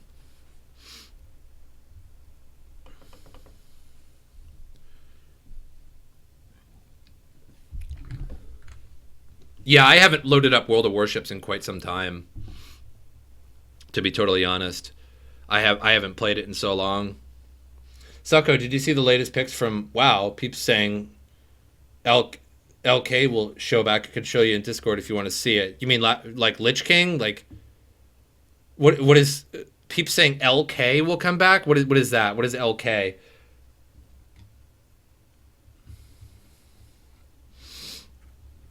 Because, I mean, when I play games on stream, most of the people that subscribe to me, like, don't get me wrong, like I am totally aware of my subscriber base. And my subscribers subscribe to me because of my tutorial videos or because of crypto news or something like that, right? So when I get on games, I see subscribers leaving, and I see very few people watching. Because they're just not into it, right? Like they're sitting around, they're like, hey, I want to hear about the crypto world, right? Like if they wanted to watch games, they'll watch something else, right? And so I get it. So it doesn't do so good for me. I wish it did, but it didn't. It doesn't. But I think what people don't get is that when I'm playing a game, yes, I'm distracted with the game and I'm often talking about the game, but that doesn't mean that I won't talk about anything else. Like, if you say, hey, what do you think about Bitcoin today? You know what I mean? I'm obviously going to be talking about Bitcoin, or what do you think about this? And I'm going to start talking about that, and it's going to change the conversation. And the conversation can easily get to crypto or politics or space aliens or whatever the fuck, but I'm just playing a game. So it's really the same thing as I'm doing now, but I'm just playing a game. I'm just a little bit more distracted. I like to watch people getting Pornhub subscriptions. Yeah, I bet. Boss, I give you my honest truth. I don't watch anything. I just listen to what you say. Lich King. Yeah, but that's in Wrath of the Lich King, though. That's 2 expansions away, not equal. You have to go to the Burning Crusade and then Wrath of the Lich King.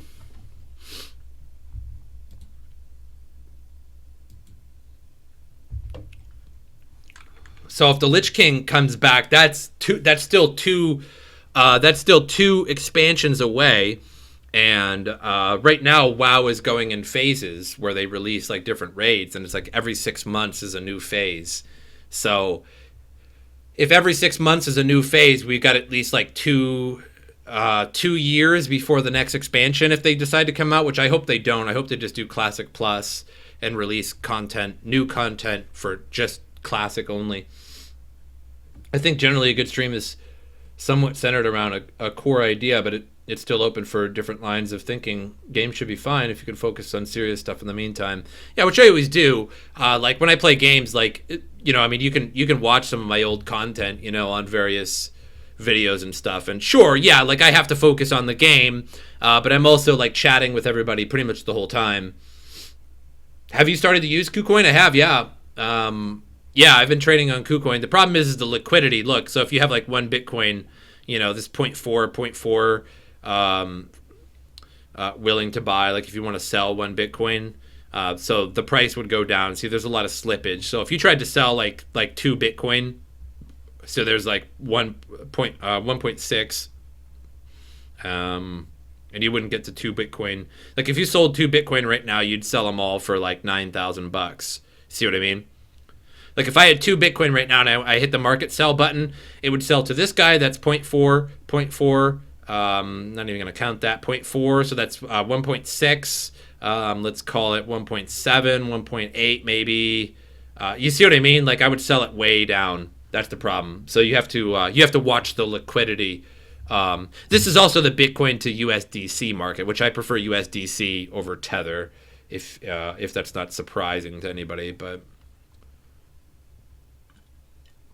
because USDC is always $1, whereas Tether fluctuates. So if you sell to Tether at the wrong time or something like that, you end up making less or more, and it's just not a good store. Tether just isn't really a good store of value. USDC is better. So I like USDC market. I believe most people come and watch you talk. What you view is about what my view is about something. It doesn't matter what they watch. Yeah. I was watching almost all of your game videos, and yes, the discussion goes to crypto, and I like that. That's why I watch your stream. Yeah. How have you been, Alex? What's up, man? You still doctoring mofos?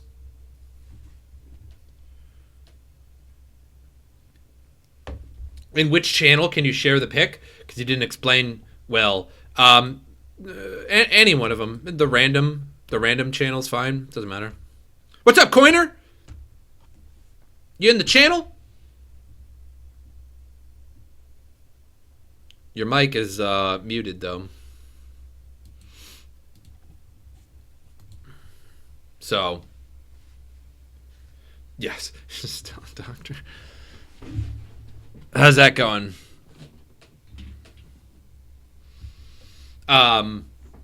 So yeah, I want to start the podcast again with Goose. Me and him have been talking about it every couple days. He's been working on a new format on how it looks. So I think his is going to be prettier than mine, unless he shares all of his pictures and his the way he sets it up. And we're going to try to get developers, CEOs. Maybe it might just be us for the first time or two or something. It might sometimes just be us. We might bring people in to chat. I want to do memberships on my channel so you guys can subscribe to my channel. Like it's called a membership on YouTube, and like you pay. I have to set the price for the 3 levels. Like you can either buy level 1, 2, or 3 membership to my channel, and you get like emotes. I think you get other stuff too, but the emotes, I don't know. But it's kind of cool, and like you get a tag that you're a member of the channel and stuff like that, and it helps me out. It just gives me a few extra bucks, like when you buy it. It's a cool way to donate and then get like a membership badge and like emotes and stuff like that. So I'm not promising anything awesome for it, but it helps me out. And we want to try to give away Zelle or like Zelle subscriptions. We want to because Zelle is willing to sponsor us. He went to Zelle. They said, yeah, like that sounds like a great idea. Because they're trying to support the Zelle YouTube channel. And they want the Zelle YouTube channel to have over 1,000 subscribers so they can start to monetize it, and so that YouTube's algorithm suggests them more, because once you're monetized, you get suggested more on YouTube. So the Zelle cryptocurrency team wants their YouTube channel bigger. And that's what Goose has been trying to do. And that's what I was kind of trying to do. I was in some of those podcasts. I would do the news for a few of those podcasts. But at the time, I was extremely busy. I was just moving into my new place. Everything wasn't set up. I didn't have my sound walls and rugs and stuff like that to absorb more sound. So it was kind of bad. And I just couldn't do it every day. I just couldn't do it. So I tried to help them. I think I got them some subscribers. But I think it's going to be pretty cool. I think we have some good stuff in the future, like we are planning. And you had to give up on oncology. Why? Why'd you have to give up on oncology? That's terrible, man. Well, maybe it's not terrible. I don't know. You tell me. Let's see. I think generally, let's see. I believe most people will watch you talk. The Lich channel. Can I share the pics? Yeah, you can share the pics in just about any channel, man. I'll find it. Waiting for everyone to leave the house to become quiet.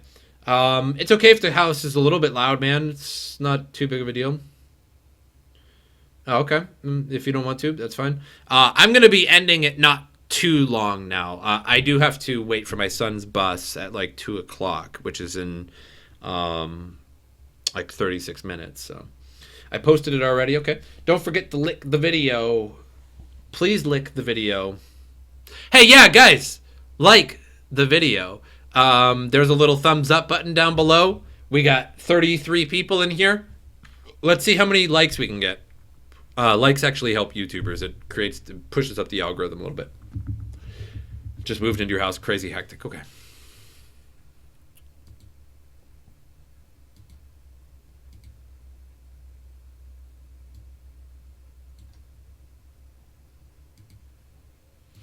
Oh, I see. No, you're talking about retail. You're talking about the Shadowlands expansion next.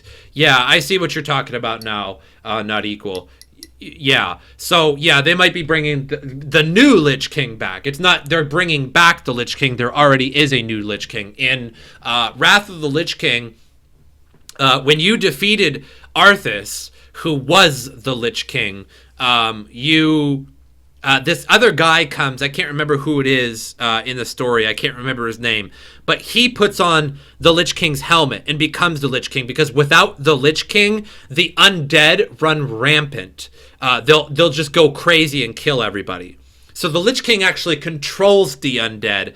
And once the Lich King is dead, they have no control. And all the undead, like the Scourge in the world, will just go crazy. So the way the lore worked in Wrath of the Lich King in World of Warcraft was that once the Lich King was dead, somebody realized that somebody has to be the Lich King to control the undead. So they had to make a sacrifice and become the Lich King. So it's really a new Lich King. It's not like they're bringing it back. Just moved in. Oh, shit. Got that one like 3 times already. Let's see. Because here the medicine system is different from the U.S. and I had to choose my branch for the rest of my life.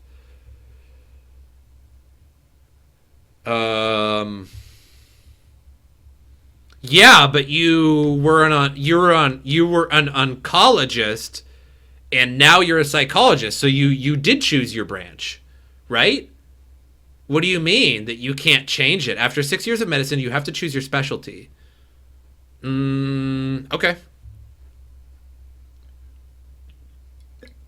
Why psychiatry though? That's a science of non-science, of just guessing. That is a very statistically oriented science of non-quantifiable measures. That's the system in Romania. Fair enough. I don't feel like that's a very quantifiable job, though. I don't know if I respect psychiatry that much. I feel like it's wrong most of the time. I feel like even myself was in bad spots in psychiatry. Well, that is why it's something not very exact. Yeah, like psychiatry is like, it's like, okay, 23% of patients did this and 23% of patients did this, yada, yada. So like we've concluded that blah, blah, blah. Like psychiatry is just not very quantifiable. I don't know. I feel like psychiatry has a long way to go. It's more just like, okay, like we did a double-blind test. We gave some people a placebo and we gave some people this and they reacted this way. Or some people react this way because of this, because of statistically this. And it's not like, I don't know, between medicine and philosophy. Sure, yeah, you got it. Oh, yeah, I remember now. I feel so ignorant, though. No. You're not ignorant. It's not that they're bringing it to class, because I play Classic, right? I don't play retail, so I'm not going to be playing Shadowlands or anything like that. That's the new expansion of WoW. Yeah. So I thought you were referring to Classic, like they were going to bring back Wrath of the Lich King, like the expansion. And I was like, no, that's like 2 expansions away. That's so far down the road if they're going to do that, which I hope they don't. But yeah, the new expansion supposedly has not Arthas, but the new Lich King, which, yeah, you have to know the lore of Wrath of the Lich King. I can't remember who it was, but somebody took the place of Arthas when you defeated him, because when you defeated him, you realized that what happened was that there was a negative effect of not having the king around, the Lich King. If you don't have the Lich King around, all the undead are not mind controlled anymore by the Lich King, and they can just run off and just wreak havoc on society. So they realize somebody has to control the undead, and I'm going to make the sacrifice, and they did it. Some NPC, some like character in the lore. Yeah. Your house is as quiet as it's getting? Well, come on board, dude. Unmute your mic.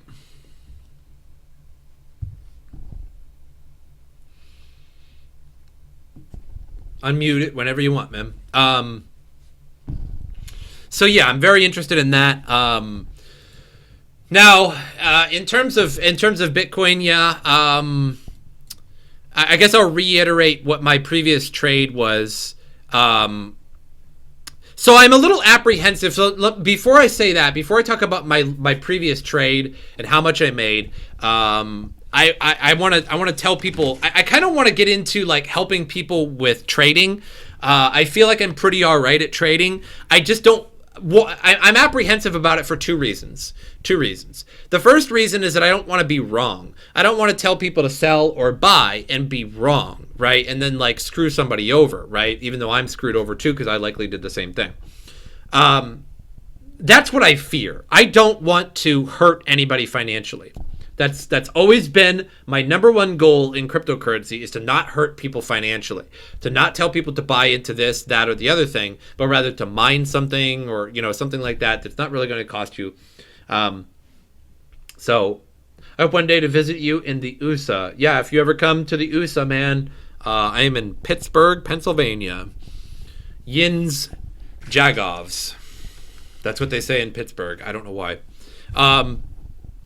So the second reason I'm a little apprehensive about it is that I don't want to show everybody like how much I have or how much I'm trading, stuff like that. Like I really, you know what I mean? Like I want to be cautious about it because there are people who try to fuck you over.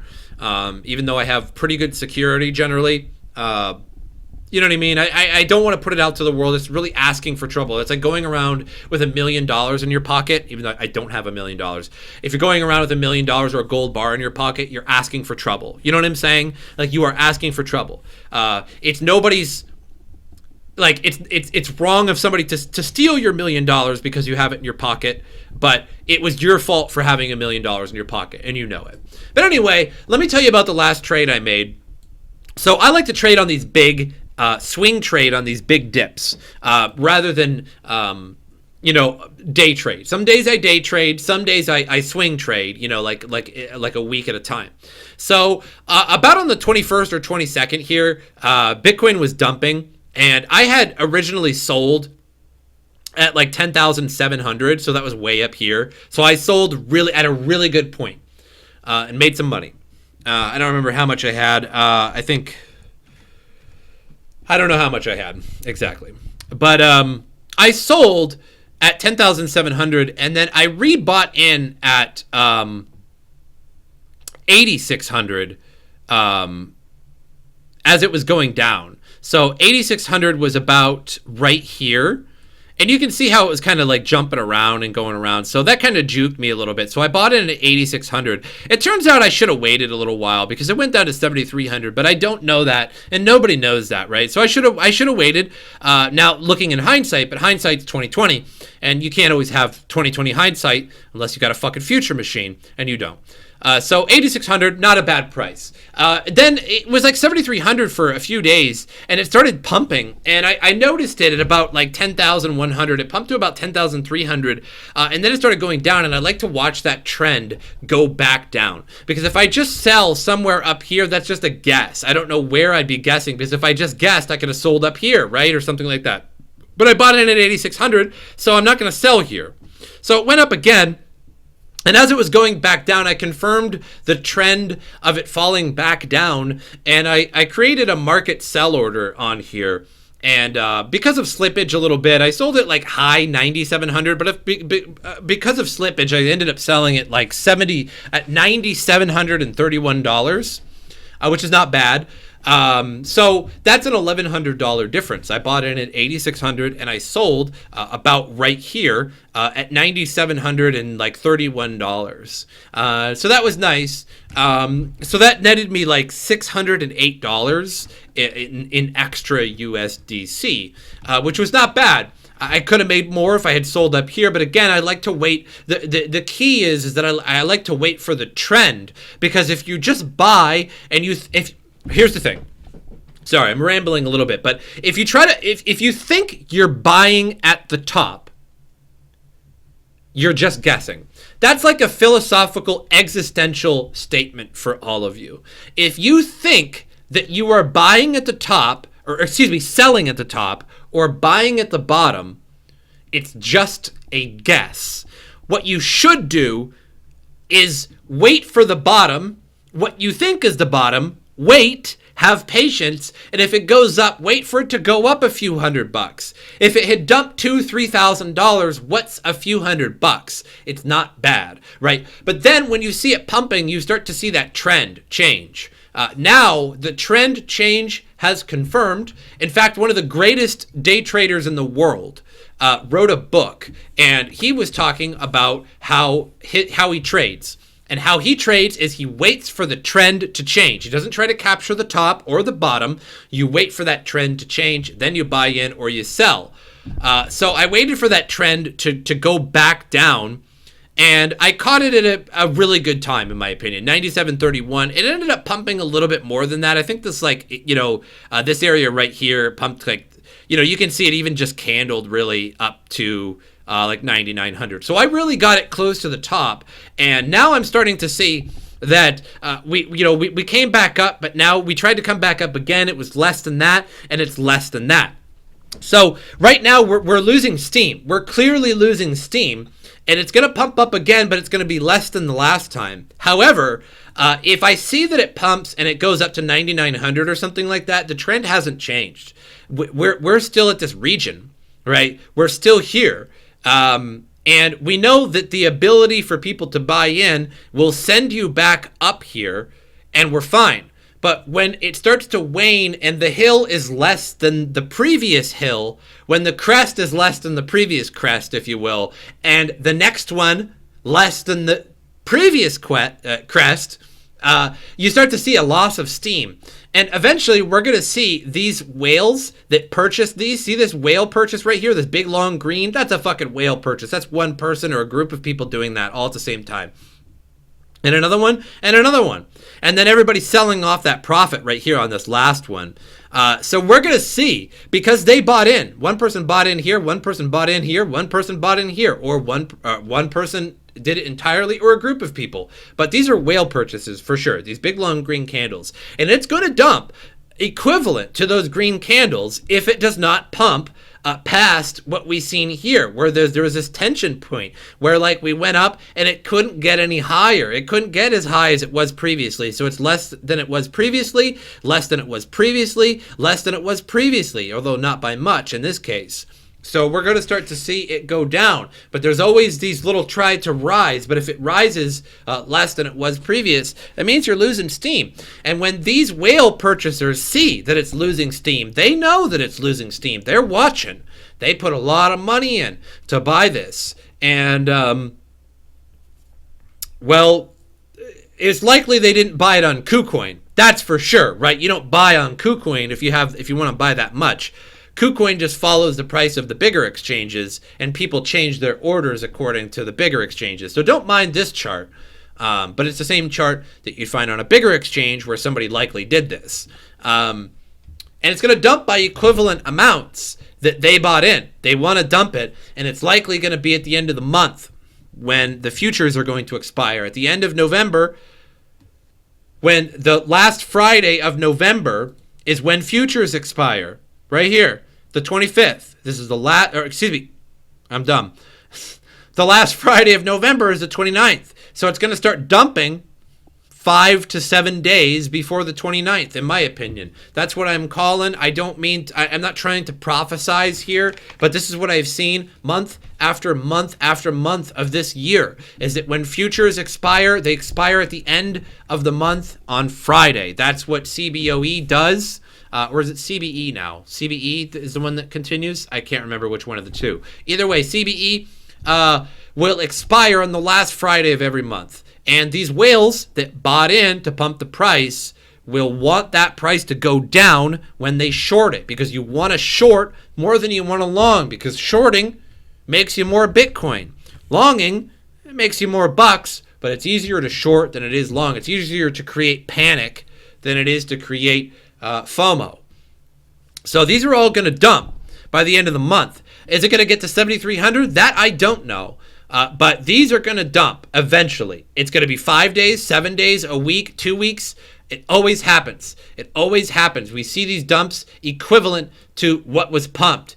pumped, equivalent dump. Not so much on that one, but we see that very often where you see these big long green candles where like one person bought $1 million worth of Bitcoin, 10 million, 100 million, I don't know. And then we see that equivalent green candle 7 days later. So I'm waiting now. I have my money in USDC, and I am waiting for these to dump because it's going to happen. And if it keeps pumping, fair enough. I'll just hop into Ethereum or some other coin and ride it up, sell, and then wait for the dump again, and possibly hop into Bitcoin. That's another thing. That's another little a little lesson I'd like to say is that let's say I sold at 9,700 like I did, and Bitcoin pumps to 12,000. It's pumping. It's pumping, right? And let's say it gets way over 9,700 where I bought. Let's say it's at 10,005, 700, 800, right? I missed it, right? Because I sold at 9,700. So if I buy into Bitcoin right now, I buy a lot less Bitcoin than I just previously had. I don't want that. I want more Bitcoin always. More money, more Bitcoin with every trade. I'm always buying Bitcoin less than what I sold it, and I'm always selling higher than what I bought it. Therefore, I'm accumulating additional Bitcoin every trade, and I'm accumulating more money every trade. So it goes up and it gets away from you. That's what I like to call it, getting away from you, I guess, is when you buy in at 10,000 and now it's 10,006, 7, 800. It's just rising, right? And you want to get back in, ride it up a little bit, sell, and you've made more money. So I'll hop into Ethereum or something like that. Instead, I will hop into Ethereum at 194, ride it to 212 or something, 220, sell it, and then wait for it to all dump back down again and maybe start with Bitcoin again. So if you miss out on one coin, you hop into another one.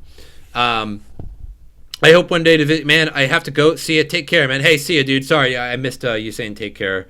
You must be doing something wrong. Do you have push to talk on?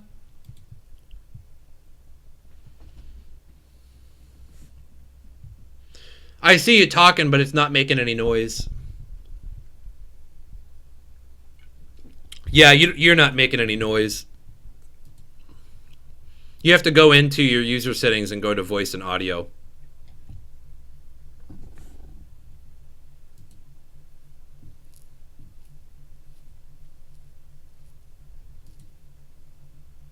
See, check. Go into voice settings, ma'am. So, like, go down here, Coiner. Are you watching the stream? So watch the stream real quick. It'll be a little bit behind. It'll be behind because the stream's lag. But if you watch the stream, go to user settings, a little cog down here on the bottom. And then go to voice and video. And your input device has to be whatever mic you're using. For some reason, I have a mic on my webcam, but those are just absolute fucking gutter garbage. So I'd select my microphone, but it's already default. And then like voice activity, you might need push to talk. If you click push to talk, you have to have a shortcut. So you need a high ranking on our Discord to be able to voice activity chat. So you might have to only use push to talk, and then determine your voice sensitivity if you're using voice activity. So that's about it. Otherwise it should work. Restart Discord. Yeah, you could restart Discord too. Try to restart Discord.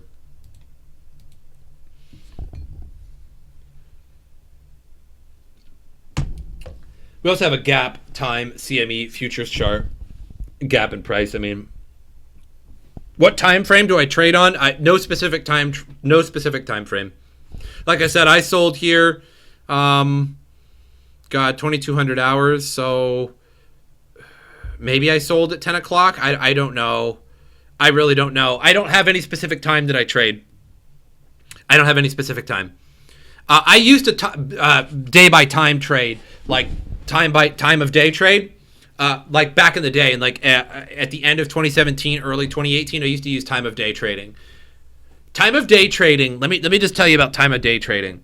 So I'm pretty sure I'm just making this up to be totally honest. Time of day trading. I don't know if you can Google this or not. If you can Google it, then I guess I thought I was making it up. I don't know. Time of day trading was like, if you're on Coinbase at noon is typically the highest point in the day for the price, or at least it's a pump, right? So you start your day, and at noon you can sell because there's this lunch period at like 1 to 2 to 3 o'clock where the price declines, and then you can buy in. And then after lunch, like 4, 5, 6 o'clock is another pump, and then there's a dump, and then there's a pump at 10 p.m. where I lived at the time. And then it dumps at midnight, 1 in the morning, at its pretty much lowest point in the day. And it was like that for a very long time. And if you can find that wherever you live in the world, look at the chart and study it very carefully every day. Look at the high at the time of day and look at the low at the time of day every day. Like, look at the weekly chart, look at the monthly chart. And at the time of your, like, where you are in the world, I can't say at 5 o'clock because 5 o'clock to me might be 2 in the morning for you, right? So your time of day. And you'll notice kind of a pattern. Like between 10 a.m. and noon, there's typically this high where it's going up. And then after that, it typically starts to go down. And it does that. And I used that for quite a while, but I've sort of moved past that into these pumps and dumps where I can get in, get out, get in, get out, and accumulate. Like I said, my last trade was $608, from 8,600 to 9,700, which is about $1,100. I was trading 0.55 some odd amount of Bitcoin. So 0.55 Bitcoin. From 8,600 to 9,700, it's $1,100. So half that plus that 0.05 at the end there, plus fees, $608. So that's not bad. 608 extra USDC. So when I buy in Bitcoin again, when it bottoms out, I will buy even more Bitcoin than I had before. And when it rises and I sell, I will make even more money than the last time. And I've been doing that for quite a while. And I have different coins and different altcoins and stuff like that I sometimes trade. Sometimes I hodl. Some coins, Bitcoin is mostly like a very easy trading coin. I would say Bitcoin is the easiest coin to trade, period, because it goes up, down by hundreds of dollars. So if it goes down by hundreds of dollars, buy. If it goes up by hundreds of dollars, sell. It goes down, that's easy. That's day trading. But I'm a mix of day trading and swing trading. Swing trading is when you hold on to something for several months and then you sell it.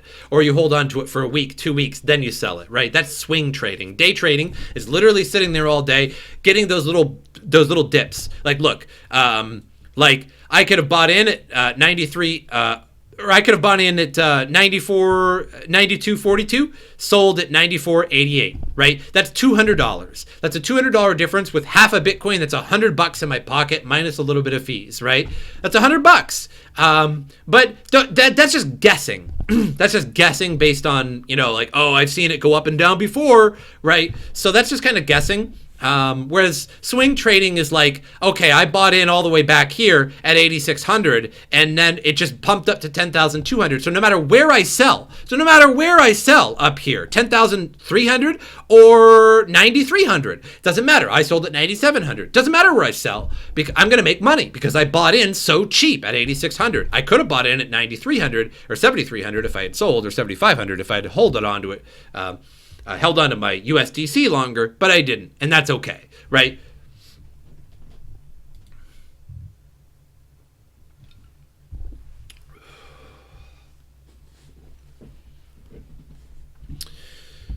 Hey, Coiner, what do you see, like, in your input settings?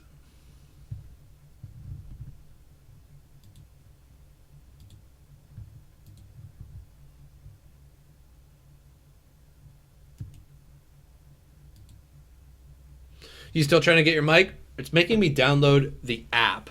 Oh, were you using it on the website? Yeah, dude, that's your problem. Here, let me just tell you, dude, that the website version of Discord is fucking garbage. It's trash, dude. My mic would never work on the website. I hated Discord when I first, because Platypus would get on it with some of his friends for PUBG, and I used TeamSpeak at the time. I love TeamSpeak because you just load it up, you hop on the server, and that's it. That's it. You can just talk, right? But with Discord, they'd give me the link, and it would take me to the website. To the web page version of Discord, and my mic would never work, and I'd have to reload it, and then it would work. I hated it. But the app version that you download works perfectly. Yeah, it's because you were using the website version. Yeah, what you just said there makes total sense. The website version, oh my god, it pissed me off.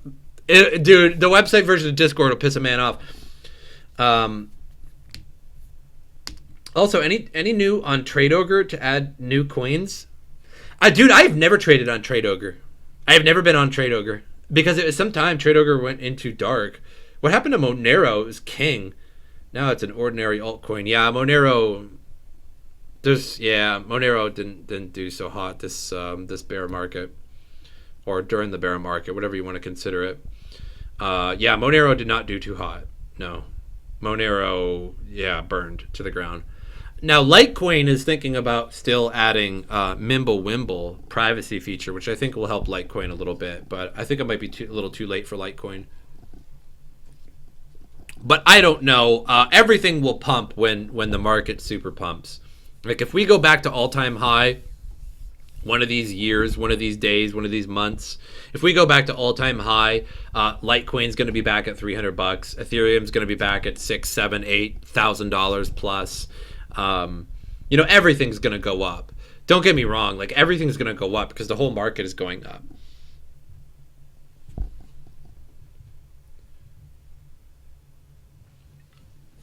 So, everything going up, but like it depends on what's going to go up disproportionately. I don't know. I don't think Bitcoin is your best bet to make money with if you really want to make a lot of money. But Bitcoin is very easy to trade. It's just it's a delight to trade. You always know kind of like where the price is going to be. Whereas like if you're trading an altcoin or a shitcoin for too long, you could run into trouble. Let's check out Energy. Energy, I was trading for a little while. Ouch. I'm glad I sold that. I convinced Platypus, my friend, to sell to when it was like 68,000 Satoshi. He made quite a bit. But yeah, Energy's not looking too hot. What is 27,000 Satoshi anyway? What even is that price at the moment? Sick here.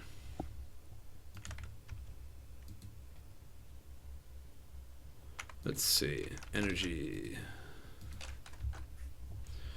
$2.77. Glad I sold that. Although Energy Coin had one of the weirdest, like, not one of the weirdest, but one of the like most tight-knit communities I've ever seen on Discord.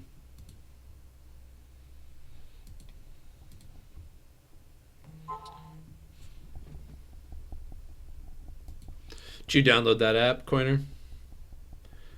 Boss, your son's bus is coming in 7 minutes, but it actually doesn't come till like it doesn't come till like 2:10, 2:15 p.m.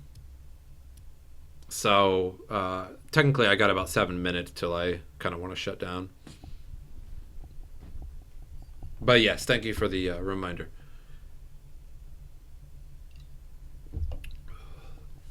Maybe, just maybe, I'll play some World of Warships tomorrow. I'm not sure. Either that or I might talk to Goose tonight to see if he wants to like do some kind of podcast. What time he would like to do that. In fact, I might just text at him right now on Discord here.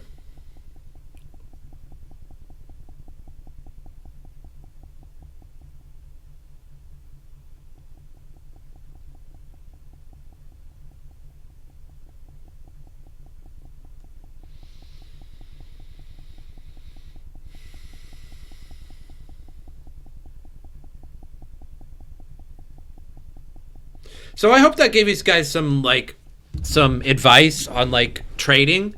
If that was confusing for anybody in the chat, let me know. If you have any other questions about trading in the chat, let me know right now.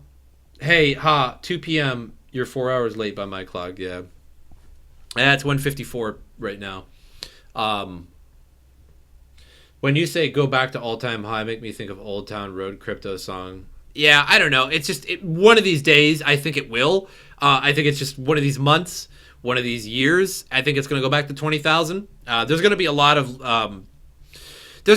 of chaos when it goes to 20,000 because I've said this before. I'll say it again.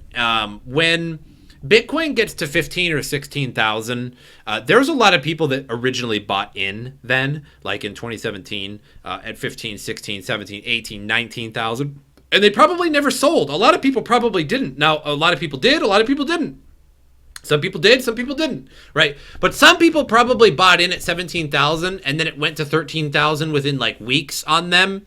And they didn't want to sell, right? Because if you buy in at 17,000 and then you sell at 13,000, you just lost a lot of money, right? So they just held on and held on and held on the entire time.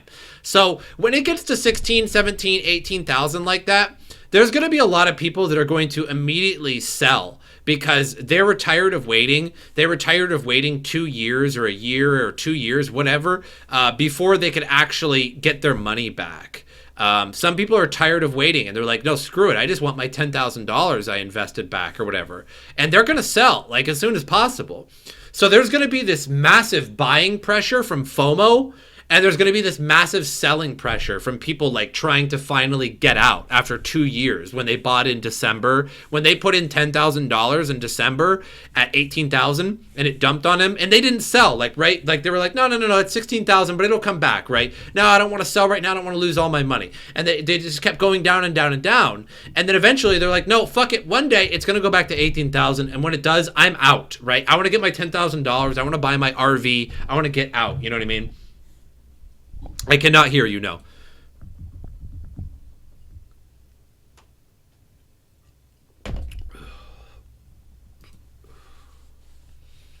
You have to set up your voice and video.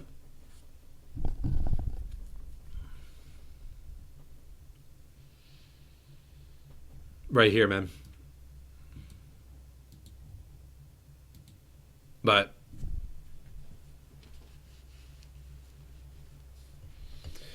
yeah, so I mean, if anybody has anything to say, any questions or anything like that. Hey, Forsgren, thanks for the 3 lemons, man.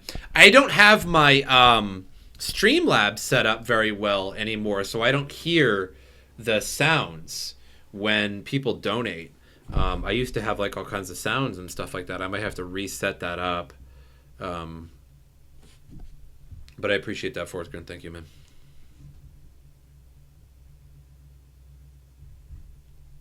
Or did you just donate 1 lemon? I don't know.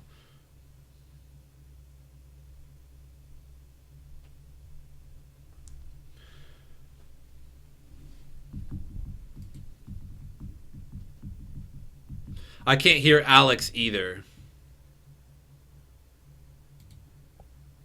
Hold on.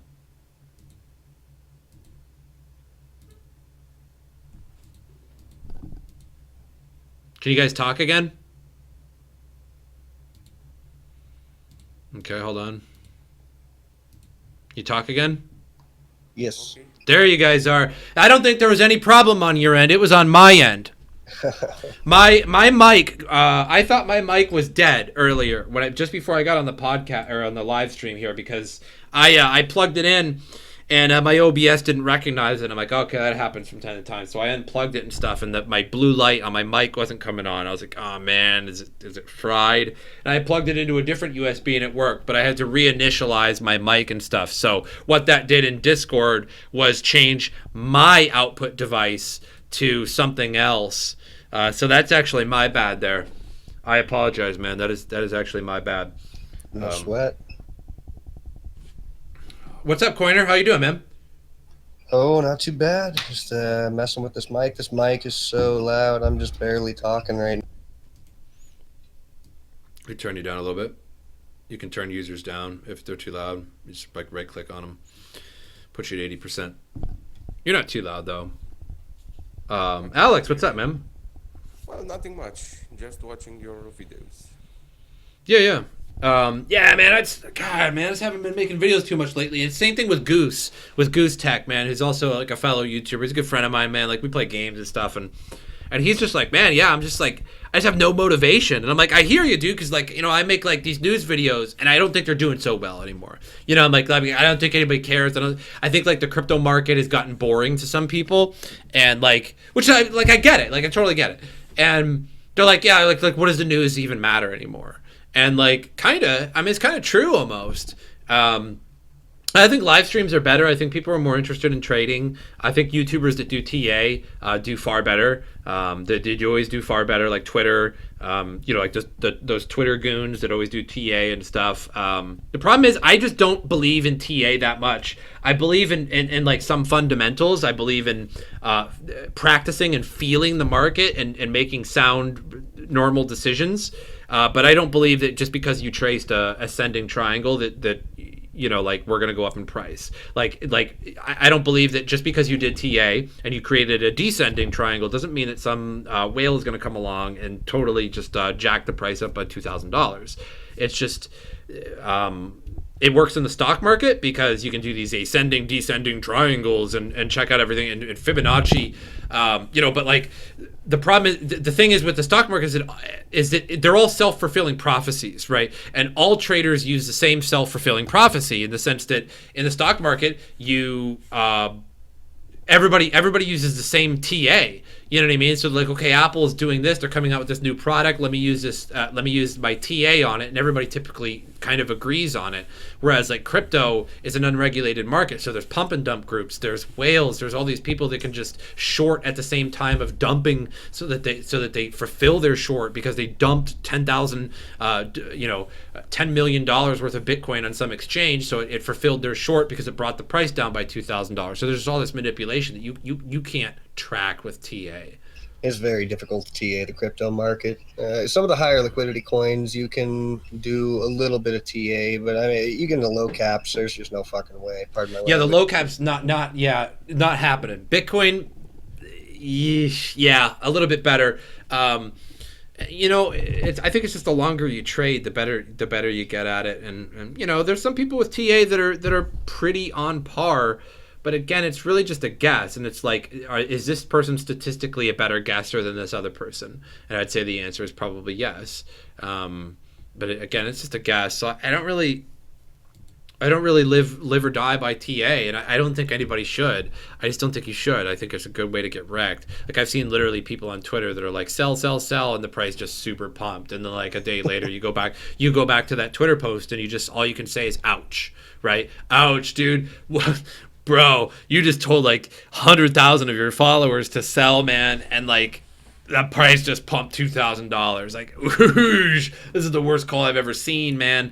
And it's just like, I don't want to be making those calls, but I would like to get this podcast going with Goose and really talk about the industry and try and get like Zell to pitch in a bunch with like sponsorship stuff so we can kind of get things going. I kind of want to create something cool. Go ahead. Oh, no, go ahead. I was gonna say the problem with trading and TA with people is they're hyper undereducated on these things. They don't actually understand how this works, and you're not predicting price. You have no idea where the price is going to go. All you're doing is using probability.